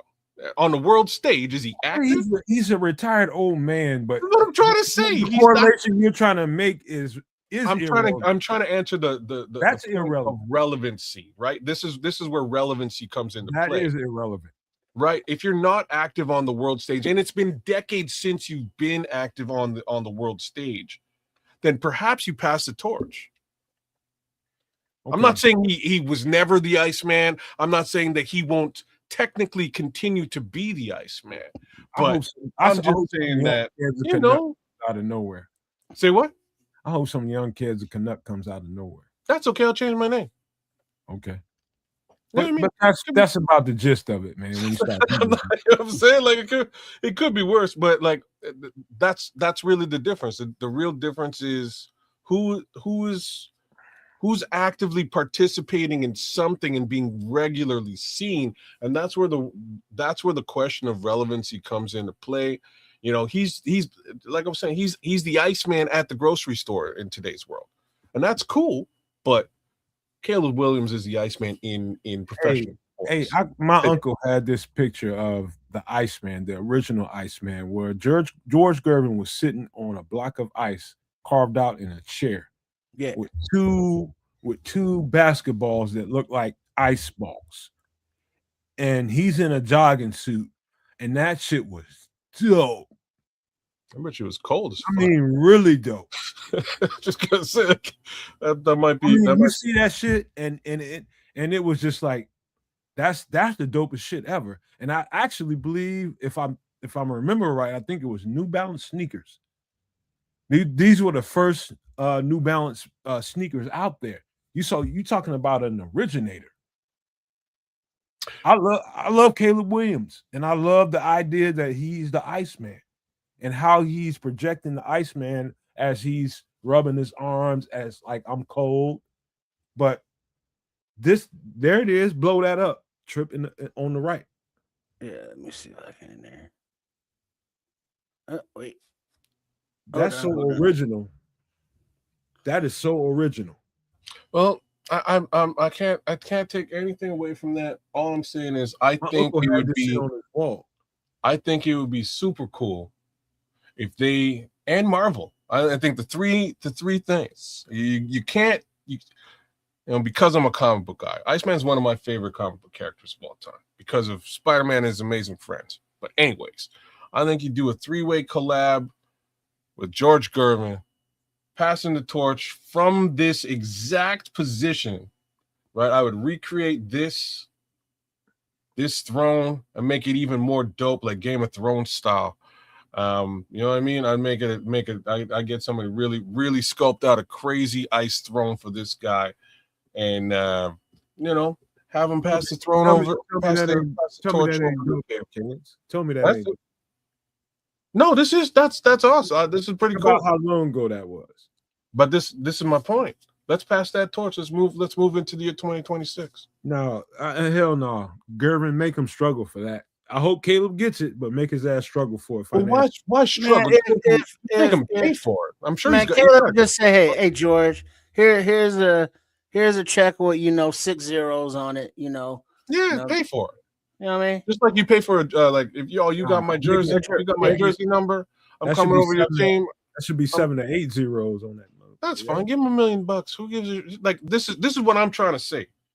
If we're talking about a gentleman who has not been active in the NBA for quite some time, is not performing in professional sports in any capacity, the reality is money talks, bullshit walks. Throw the man a couple of bucks, build a marketing campaign out of the whole deal. Like a passing of the torch. Yeah, man, you make it a thing. I mean, like an ice torch, and George can be like, "Here you go, Caleb," kind of thing. Dope trip. Okay, that is dope. All right, how about this? How about it in this perspective? Caleb Williams, hire me for this. Me and Trip will collab. We'll do this thing for you. We'll put it down. How about it in this perspective? That's what George Gervin. People don't know him as George Gervin. They know him as the Iceman. And they've known him as the Iceman for decades. And all of a sudden, somebody co-opts the name Iceman. Think about it in that perspective. And he's an old man that has less time on earth than Caleb, a lot less time. And look at it from that perspective. This is my legacy. And I know this young man is trying to build his legacy. I've seen his response to Caleb for doing it. He respects Caleb and wants him to keep doing his stuff, but he's trying to say to Caleb, hey man, dog, I'm the Iceman. I'm the Iceman. I'm gonna tell you like he's saying to him. No, he's saying, y'all, you need to give me some money because it wasn't even Chuck Liddell been running around as the Iceman Chuck Liddell for the past 15, 20 years. He didn't say shit. He didn't say nothing. You talking about relevant, and you talking about relevant. He must have been irrelevant. Or Chuck was also not trying to copyright it though either. Fair. Maybe that's you can sort of say that, but like let's not put the cart before the horse there. You know what I mean? If George Gervin just went and got it trademarked. Well, but he didn't. Did he have a trademark? It wasn't a thing until because remember, Caleb didn't name himself that. People started calling him that, and he just embraced it, much like the whole, embracing of the ice thing. And so it's like, well, his camp is like, well, shit, we're marketers, NIL, we, cut their teeth on that stuff. So they're like, well, we going to move some merch, that says Iceman. And we want to, make sure we get that market. So we got to get that trademark. You know what I mean? And then it became an issue to where it's like George Gervin was like, oh, pump your brakes, young fella. And now that's where we're at. But if they do it to where it's like, hey, young recognize and give respect to the previous or older generations. The older generation embraces the younger one and says, "Hey, run with it, break my records, make my name great, make our name great." And then and go on from there. I mean, it's a whole thing that could make George Gervin more relevant to the younger generation that have no idea who he is. I mean, so there's ways to make a positive out of this that everybody wins. I agree with that. I definitely agree with that. I can see some promos, some commercials, some That's what I would do. I'd make a shorts whole passing. I could see some get George Gervin integration. some I good can see money. some integration creatively. And I hope they call me for the goddamn music because I got something for that. Okay. And Just the Nomad Network, Cares of Canuck, Sports Chicago Style. We got you, Caleb. We got you, George. We got you, Iceman. email me because I got the music to integrate that.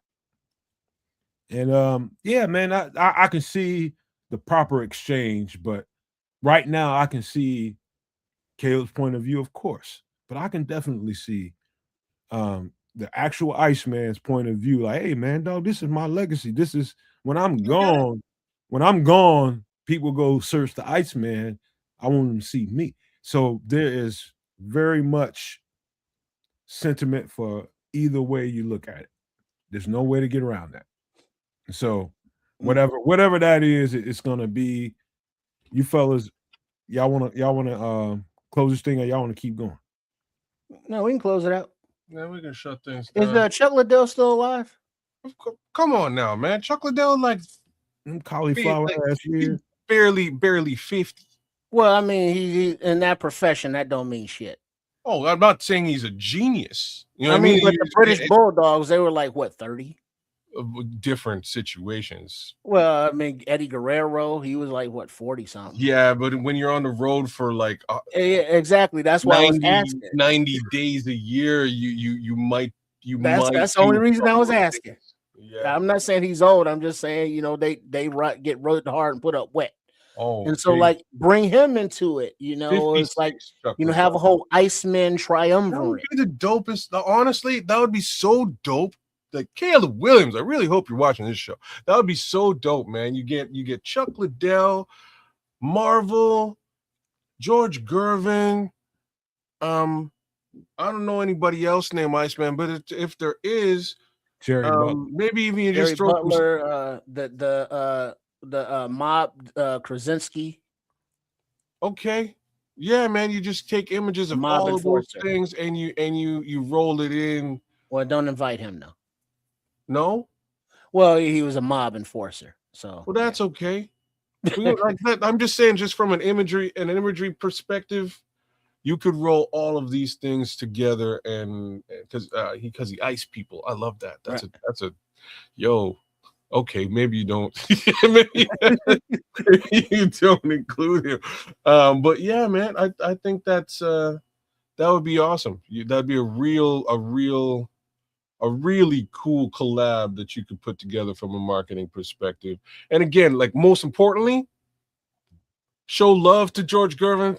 Give him a couple of bucks as part of that marketing campaign. He's gonna pay the man for that and pay him for the name and potentially the shared rights is what I wouldn't say he should no longer be Iceman, but some sort of shared rights, or maybe a small percentage of Iceman merch sales. You know what I mean? Stuff like that. Right, because you don't want it to turn to bad feelings and end up in a court battle, and now you get generations arguing among generations, and basketball against football. There's just all kind of ways to go sideways. I just wonder, this is the only thing I would wonder. Would we still feel this way if Caleb Williams wasn't a Bear? No, what the hell are you talking about? I'm just telling you, if Caleb Williams was somewhere else. God damn it. Why would I give a rat's ass about Caleb Williams? Exactly. That's what makes the whole shit narcissistic, bro. That's what makes the whole shit narcissistic. Doesn't make it narcissistic. It does. I mean, but it's the same thing as if another running back takes the nickname Sweetness. Exactly. Whoa. Exactly. And you know what I mean? See, kids, Fucking shit get serious. Whoa, now Shit like get this, serious. that's real shit. Man. Tribal. It's tribal as fuck, ain't it? That's real. We're You know, all, that's what I'm saying. There I'm has to in be Canada, and all of Chicago should be fighting for that shit. you know what I mean? So Yeah. there has to be some kind of happy medium to where there's an understanding amongst the jock support wearers. You know, not all beef or all friction. You know, there has to be some way to coexist with these names. And, you know, in this day and age of marketing, you know, that be a thing. Yeah. There's somebody haul off and call themselves Mongo. Outside of the movie and actual Mongo here in Chicago. Shit like that is very tribal, man. I don't know who would ever do Very that. tribal. Very tribal. You know, very tribal, man. Who would rename themselves Mongo? It's just You not know, it's like that's very calling specific name. Kyle Mananga beast mode. You know, that wouldn't be cool. Yeah, no. Like he could be a Mongo. Mananga. But he can't Well, be yeah, beast 'cause that's mode. his name, yeah. He can't be beast mode. No. He cannot.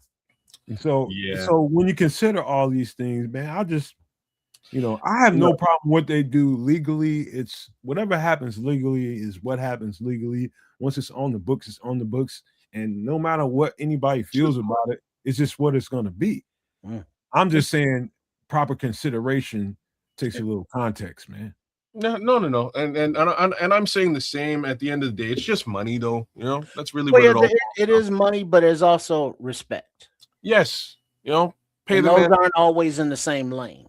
Pay the man the respect he deserves. Pay the man, show him that he's,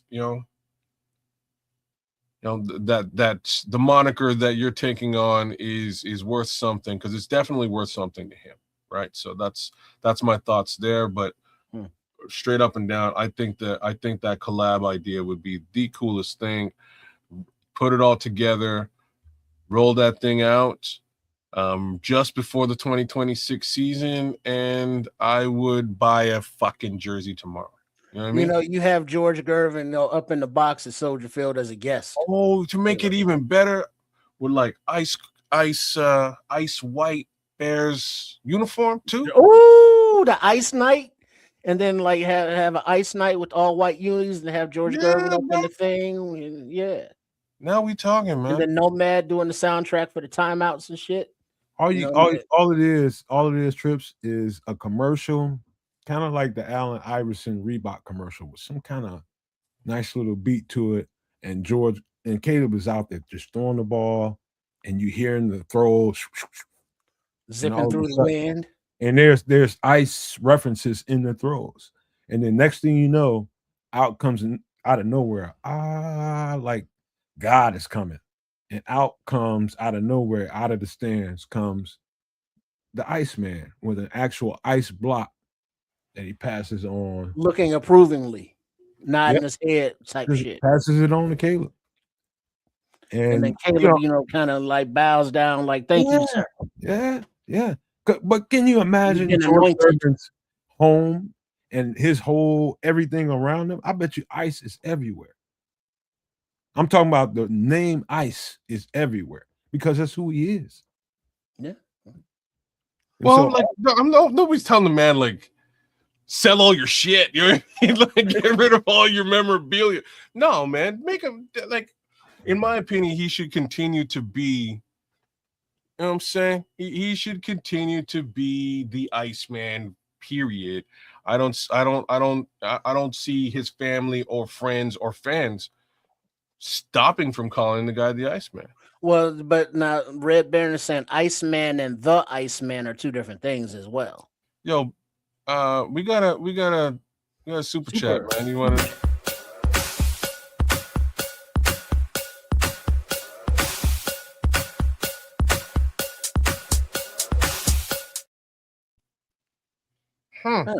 Random ass question. This is super random. Question for $1.99 Bear Truth 9, big up. Question: better to shower at night or in the morning? I'll go first. I would think at night to wash all the dirt and germs of the day off you and not put into your bed where you lay your head at night. And then in the morning, actually a washcloth on your face with water to wake you up. I would say the opposite, but I like your description, Trip. I would say the opposite. I would say shower in the morning, just because if you take a cold shower, you'll be awake and vibrant for the day, and that's my thoughts on that. Hot shower probably preferable at night, but I like Trip's explanation, because he's saying this will keep your bed and your pillows, Cleaner. cool. I would Yeah. say, depending on your lifestyle and however your life is set up, either one, but and both answers are good. I'd say in the morning, because transformation happens at night. You sleep. I'm sorry. What? The scroll's comment just got me, man. Don't worry about it. Just say it. We're gonna keep that nice. Who needs shower advice as an adult? And I don't think it was an advice. It's a good question, but it was a man, question, not advice. Well, your cycle, everything cycles in 24 hours. And so at night is the most, that's when everything is happening. And by the time the morning comes, you've already cycled through everything. So the morning, to me, is definitely the most important time to shower. Your body is cycled out. Everything is cycled out. Some would say both. Okay. I'm good with that. Thank you for the comment, man. It's a good question. It's an interesting question. They say you prefer morning, but do shower after work or workouts regardless. Mm-hmm. Sometimes I shower after taking a bath. Well, yeah, because in the bath, you get all that just rinse on you, so you got to rinse it off because you're sitting there in the filth and muck and such. You see what I'm saying? And that's why also you never walk in the house, with your outside shoes on. You leave them shits at the door. Yeah, there's some people that say don't get your ass in the bed without shower. People. Mm-hmm. Yeah. You don't want to carry that outside dirt and germs into, to be sleeping into your pores at night. And then also, like, you never are supposed to sit on your bed with your clothes that you've worn outside, because you've sat on or passed through or brushed up against all the filth that's outside, and now you're going to sit on your bed where you lay your head at night once again to just lay there and soak in it, what I mean, marinate in the germs and all the filth from the street. So cleanliness is something that we got to pay attention to, not just to be obsessive about it, but there's a lot of shit out there that's not good for you health wise. Hey, one last thing I would love to throw at y'all on this. Let me just put it out there. You ever ran into someone that came into your house and it's just their way of doing things? This is the way they've been their whole lives, but coming to your house, get on your couch and jump on there and throw their feet under their behinds and put their feet on the couch with the shoes on. Oh, hell no. With the shoes on? Oh, yeah. This ain't Charlie Murphy, Untold Stories. You ever seen that before? Well, hold on. We got another one before y'all respond to that.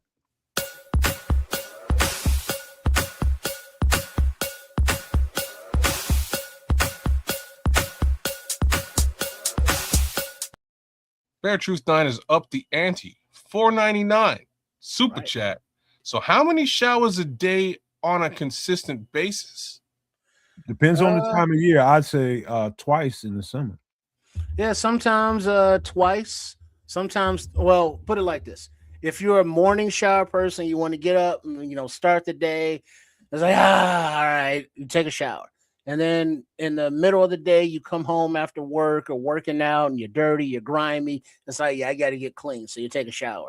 And then at night before you go to bed, it's like your routine. You drink your little tea, then you take a shower. So some people take 3 a day, some take 2 a day or 1 a day, or some of us sometimes it's like, yeah, I'm good till Wednesday. Shit. You know what I mean? So it just depends. So you said so. How? In other words, how many times? In other words, I ever put someone out my house? You talking about me talking about putting their feet on the couch? Oh, hell yeah. Oh yeah, I tell people right up front, man. Hey, man, hey, You dog, shouldn't have. I don't know what you got going on, but get your motherfucking feet off my couch. What the hell? Right. It's like, first of all, what? That's what? Obviously the ladies, like to kick off their shoes and just sit, crisscross applesauce or Indian style or whatever the hell. But And it's like, yeah, you off. want the lady shoes off, huh? Oh boy, oh but dudes, just like, first of all, ain't no shoes allowed in the house. And second of all, shoes in the house on the furniture. I'm talking about girls. Beat you like I'm talking about girls, man. I don't know no dudes that did that. You know what? You know a woman who did it? Yeah, a couple of them. A couple of them. He's got specific references for this too. You know what it is. That's wild and crazy. I would find a very creative way to make them know that shit is not, because like a dude, you'd get your fucking, you know what I mean? Get your feet off my fucking couch. Woman, you may want to find a creative way to make your impression felt. It wasn't creative whatsoever. Hey, what you got going on? Get your motherfucking feet off my couch. Fuck your couch. So that's, I'm just saying, hopefully that's family, because if it's your girl's friends, they going around the back going, he's an asshole. You know what I'm saying? He told me, he cussed me out for putting. You know what? You know what, kids and trips? I have a very endearing way of keeping people comfortable around me. Oh, that didn't sound very endearing. So that invites that kind of thing. You know what I mean? So when people come and they're comfortable around you, they feel safe, they feel comfortable. People will do things and show you that they're comfortable. And people that don't adhere to that culture, that you don't put your fucking feet on nobody's couch, nobody's no shoes. They don't know that until you tell them that. So look, so you gotta be fucking blunt. I don't like, you feel free to put your feet on my couch. That's fine. But like, take the shoes don't off. be bringing, you know what I'm saying? Don't be bringing the outside world onto my shit. That is super disrespectful. That's where it's like, I'm not antisocial, but I just don't like a lot of people.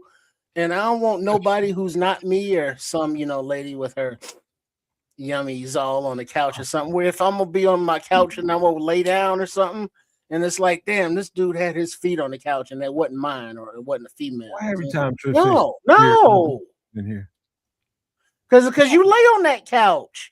And it's like, yeah, that's that's just my homie's athlete's foot. You gotta take the onus on this one.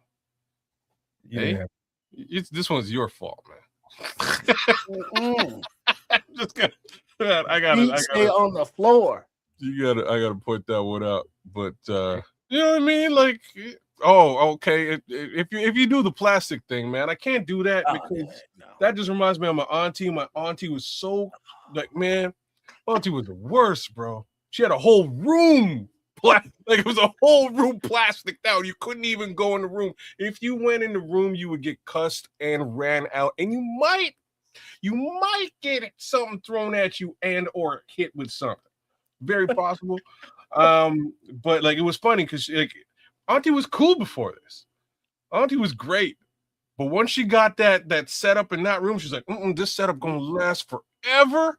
The front I don't see any of y'all kids in there. And like, I say kids at this point, I'm a teenager. So I go in the room, I sit down on the couch, get off my couch. That's my couch. I was like, oh, the whole thing? Bruh. Okay. I thought it was just like a Southern black thing, families. Because there's a whole room that does not get used unless it's like the church group comes over, or the bridge club. That's what you wanted it for too. Like, I think you're nailing the purpose. Fair. I remember one time, one of the cats that I used to be hooping with in a gym, local gym. A lot of people I work with hoop there. And once we get out of the gym, everybody kind of go their separate ways. And next thing you know, I get to the house, I jump in the shower. It might have been somebody that stayed there a little longer than I did. Quaid, how's Came home, got out the shower, boom, boom, boom on the door. Who is it? Somebody I know. I come in, he still got the same gym shit on. Now I got a couch with upholstery, not leather at this time. And so it's fabric. Motherfucker just popped down on my couch, sweaty. Absorbing all that sweat. Man, He got mad at me because I confronted him about the shit. Like, man, get your nasty ass up, whoop your ass up. What you doing? What the fuck is you doing? Dog, get the fuck up. And then when you get up, get that soul glow body print of the sweat. I was like, dog, you see that fucking folding chair in the kitchen? Grab that motherfucker, man. You see that tile on the floor in the kitchen? You gonna treat me like that? And he's like, you gonna treat me like that? Hell yeah. Get your ass up. Shit. Yeah, it's like that kind of you gotta have decorum around you, bro.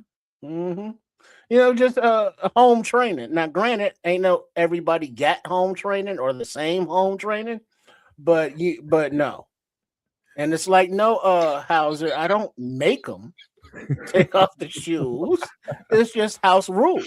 I ain't even gonna read that. Yeah, I ain't gonna tell you how I shampooed that goddamn couch now. That's a whole. You shampooed it by putting it in the dumpster.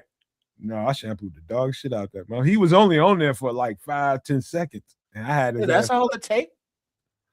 Man, what the fuck? You don't come to nobody's house with no sweaty ass. I don't know where you live at. We don't play that shit. I mean, especially when you know that you're sweaty and the properties of transference, you gonna sit down on something that's gonna absorb moisture. Man, you better respect the house. Man, respect the house. Decorum, you got to have it. That's all I'm saying. You got to have it. I got people in my family that, yeah, you better take your shoes off when you go in there. House you better wipe your feet on the rug. At the very least, when you walk in there. If you don't, you finna catch hell as soon as you walk through there. Man, see, here's the setup. I got like the outside the door, you got like the doormat. I got a piece of carpet on top of that. Then inside the door, I got a piece of like carpet, but separate remnant. And I step on that and then take my shoes off. And so I don't go on none of the carpet in the apartment with shoes on. And it's like, it just became a thing. And it's when you see the germs and all the stuff that you stepping in on the street, it's like, oh yeah, somebody spit there a couple days ago, but it's dry now, no big deal. Or I almost missed that dog poopy, almost. And it's like, whatever the hell it is, and it's like you don't want that in your house. Rat piss and shit. Oh Lord. No, and then you got to walk around barefooted, basically walking barefooted in the sewer, but you in your house.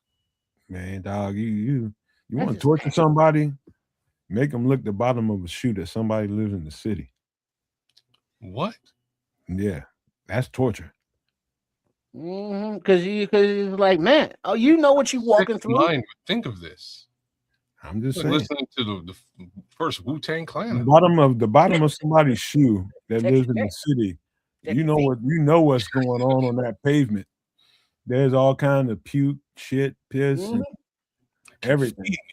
I mean, just think 2 days ago, some dude took a leak on the side of a building and it ran down the river wise into the sidewalk. You walked through that puddle unknowingly. Did you think you washed the bottom of those soles of those feet, or is that urine still up in there in the crevices of your shoes? People, I'm just telling you, man. People and all kinds of traffic, man. Oh, dog, man. I wish you would get on my couch with your shoes on. Oh, I'm gonna cut your ass out. So no bed, no with outside clothes on, no couch with shoes on, or yeah, it's just a cleanliness thing. Like my grandma might tell you, hey, I don't know what motherfucking barn you was raised in, but get your goddamn feet off my couch. That's what she would say. See, that's part of the reason I got hardwood floors, man. Because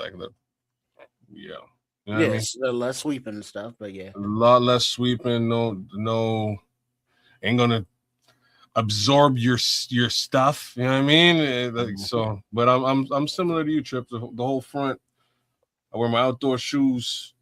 Take my shoes off at the front of the house, and then switch into my indoor shoes, and I wear my Like Mr. indoor Rogers. shoes. Yeah, without having to throw one to the other hand. Right.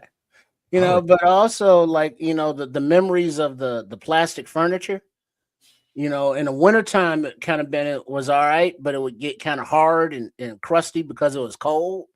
But that was better than the summertime when you had on shorts and you had to sit on that Burn plastic. you, bro. And then you get up and it was like your legs were just wet. Oh, snap. If it don't burn you, you Right. like sweat into it for no good reason. Right. And if you don't get stuck to it, it's like, oh Lord. And then they had the Ebony Jet and Time magazine on the table, and then to make sure the carpet was vacuumed. It was pristine. Pristine, kids.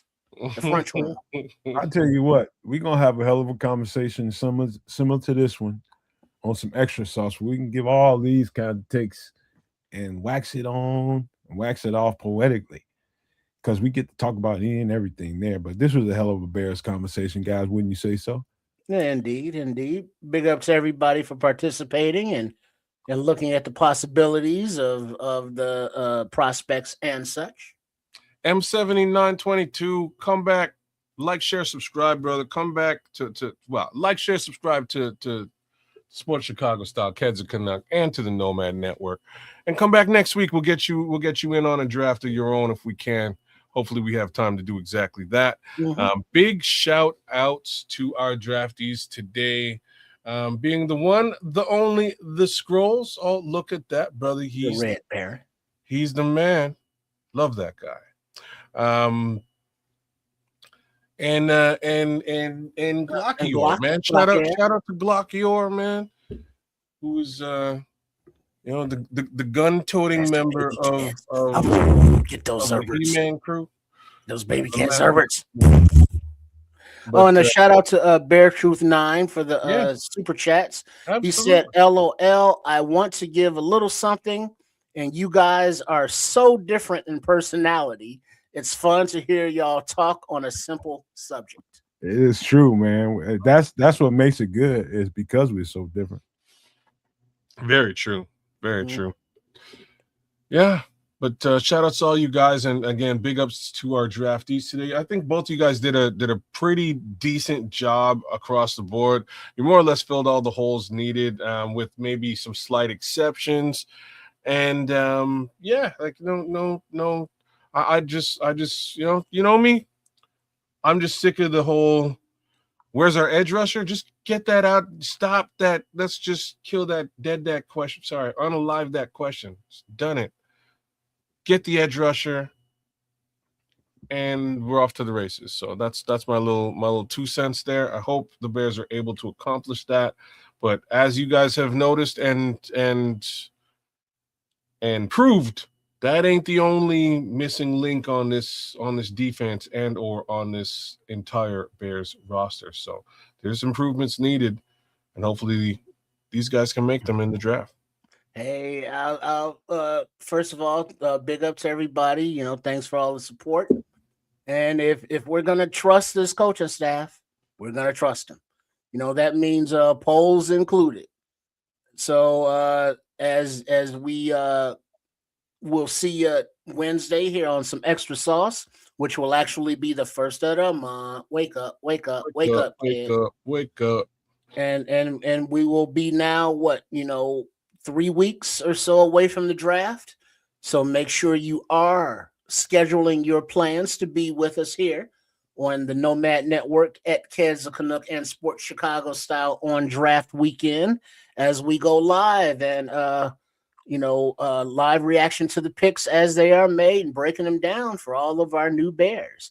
And definitely expect some wheeling and dealing up and or down, as Poles has a history of doing every draft he's participated in.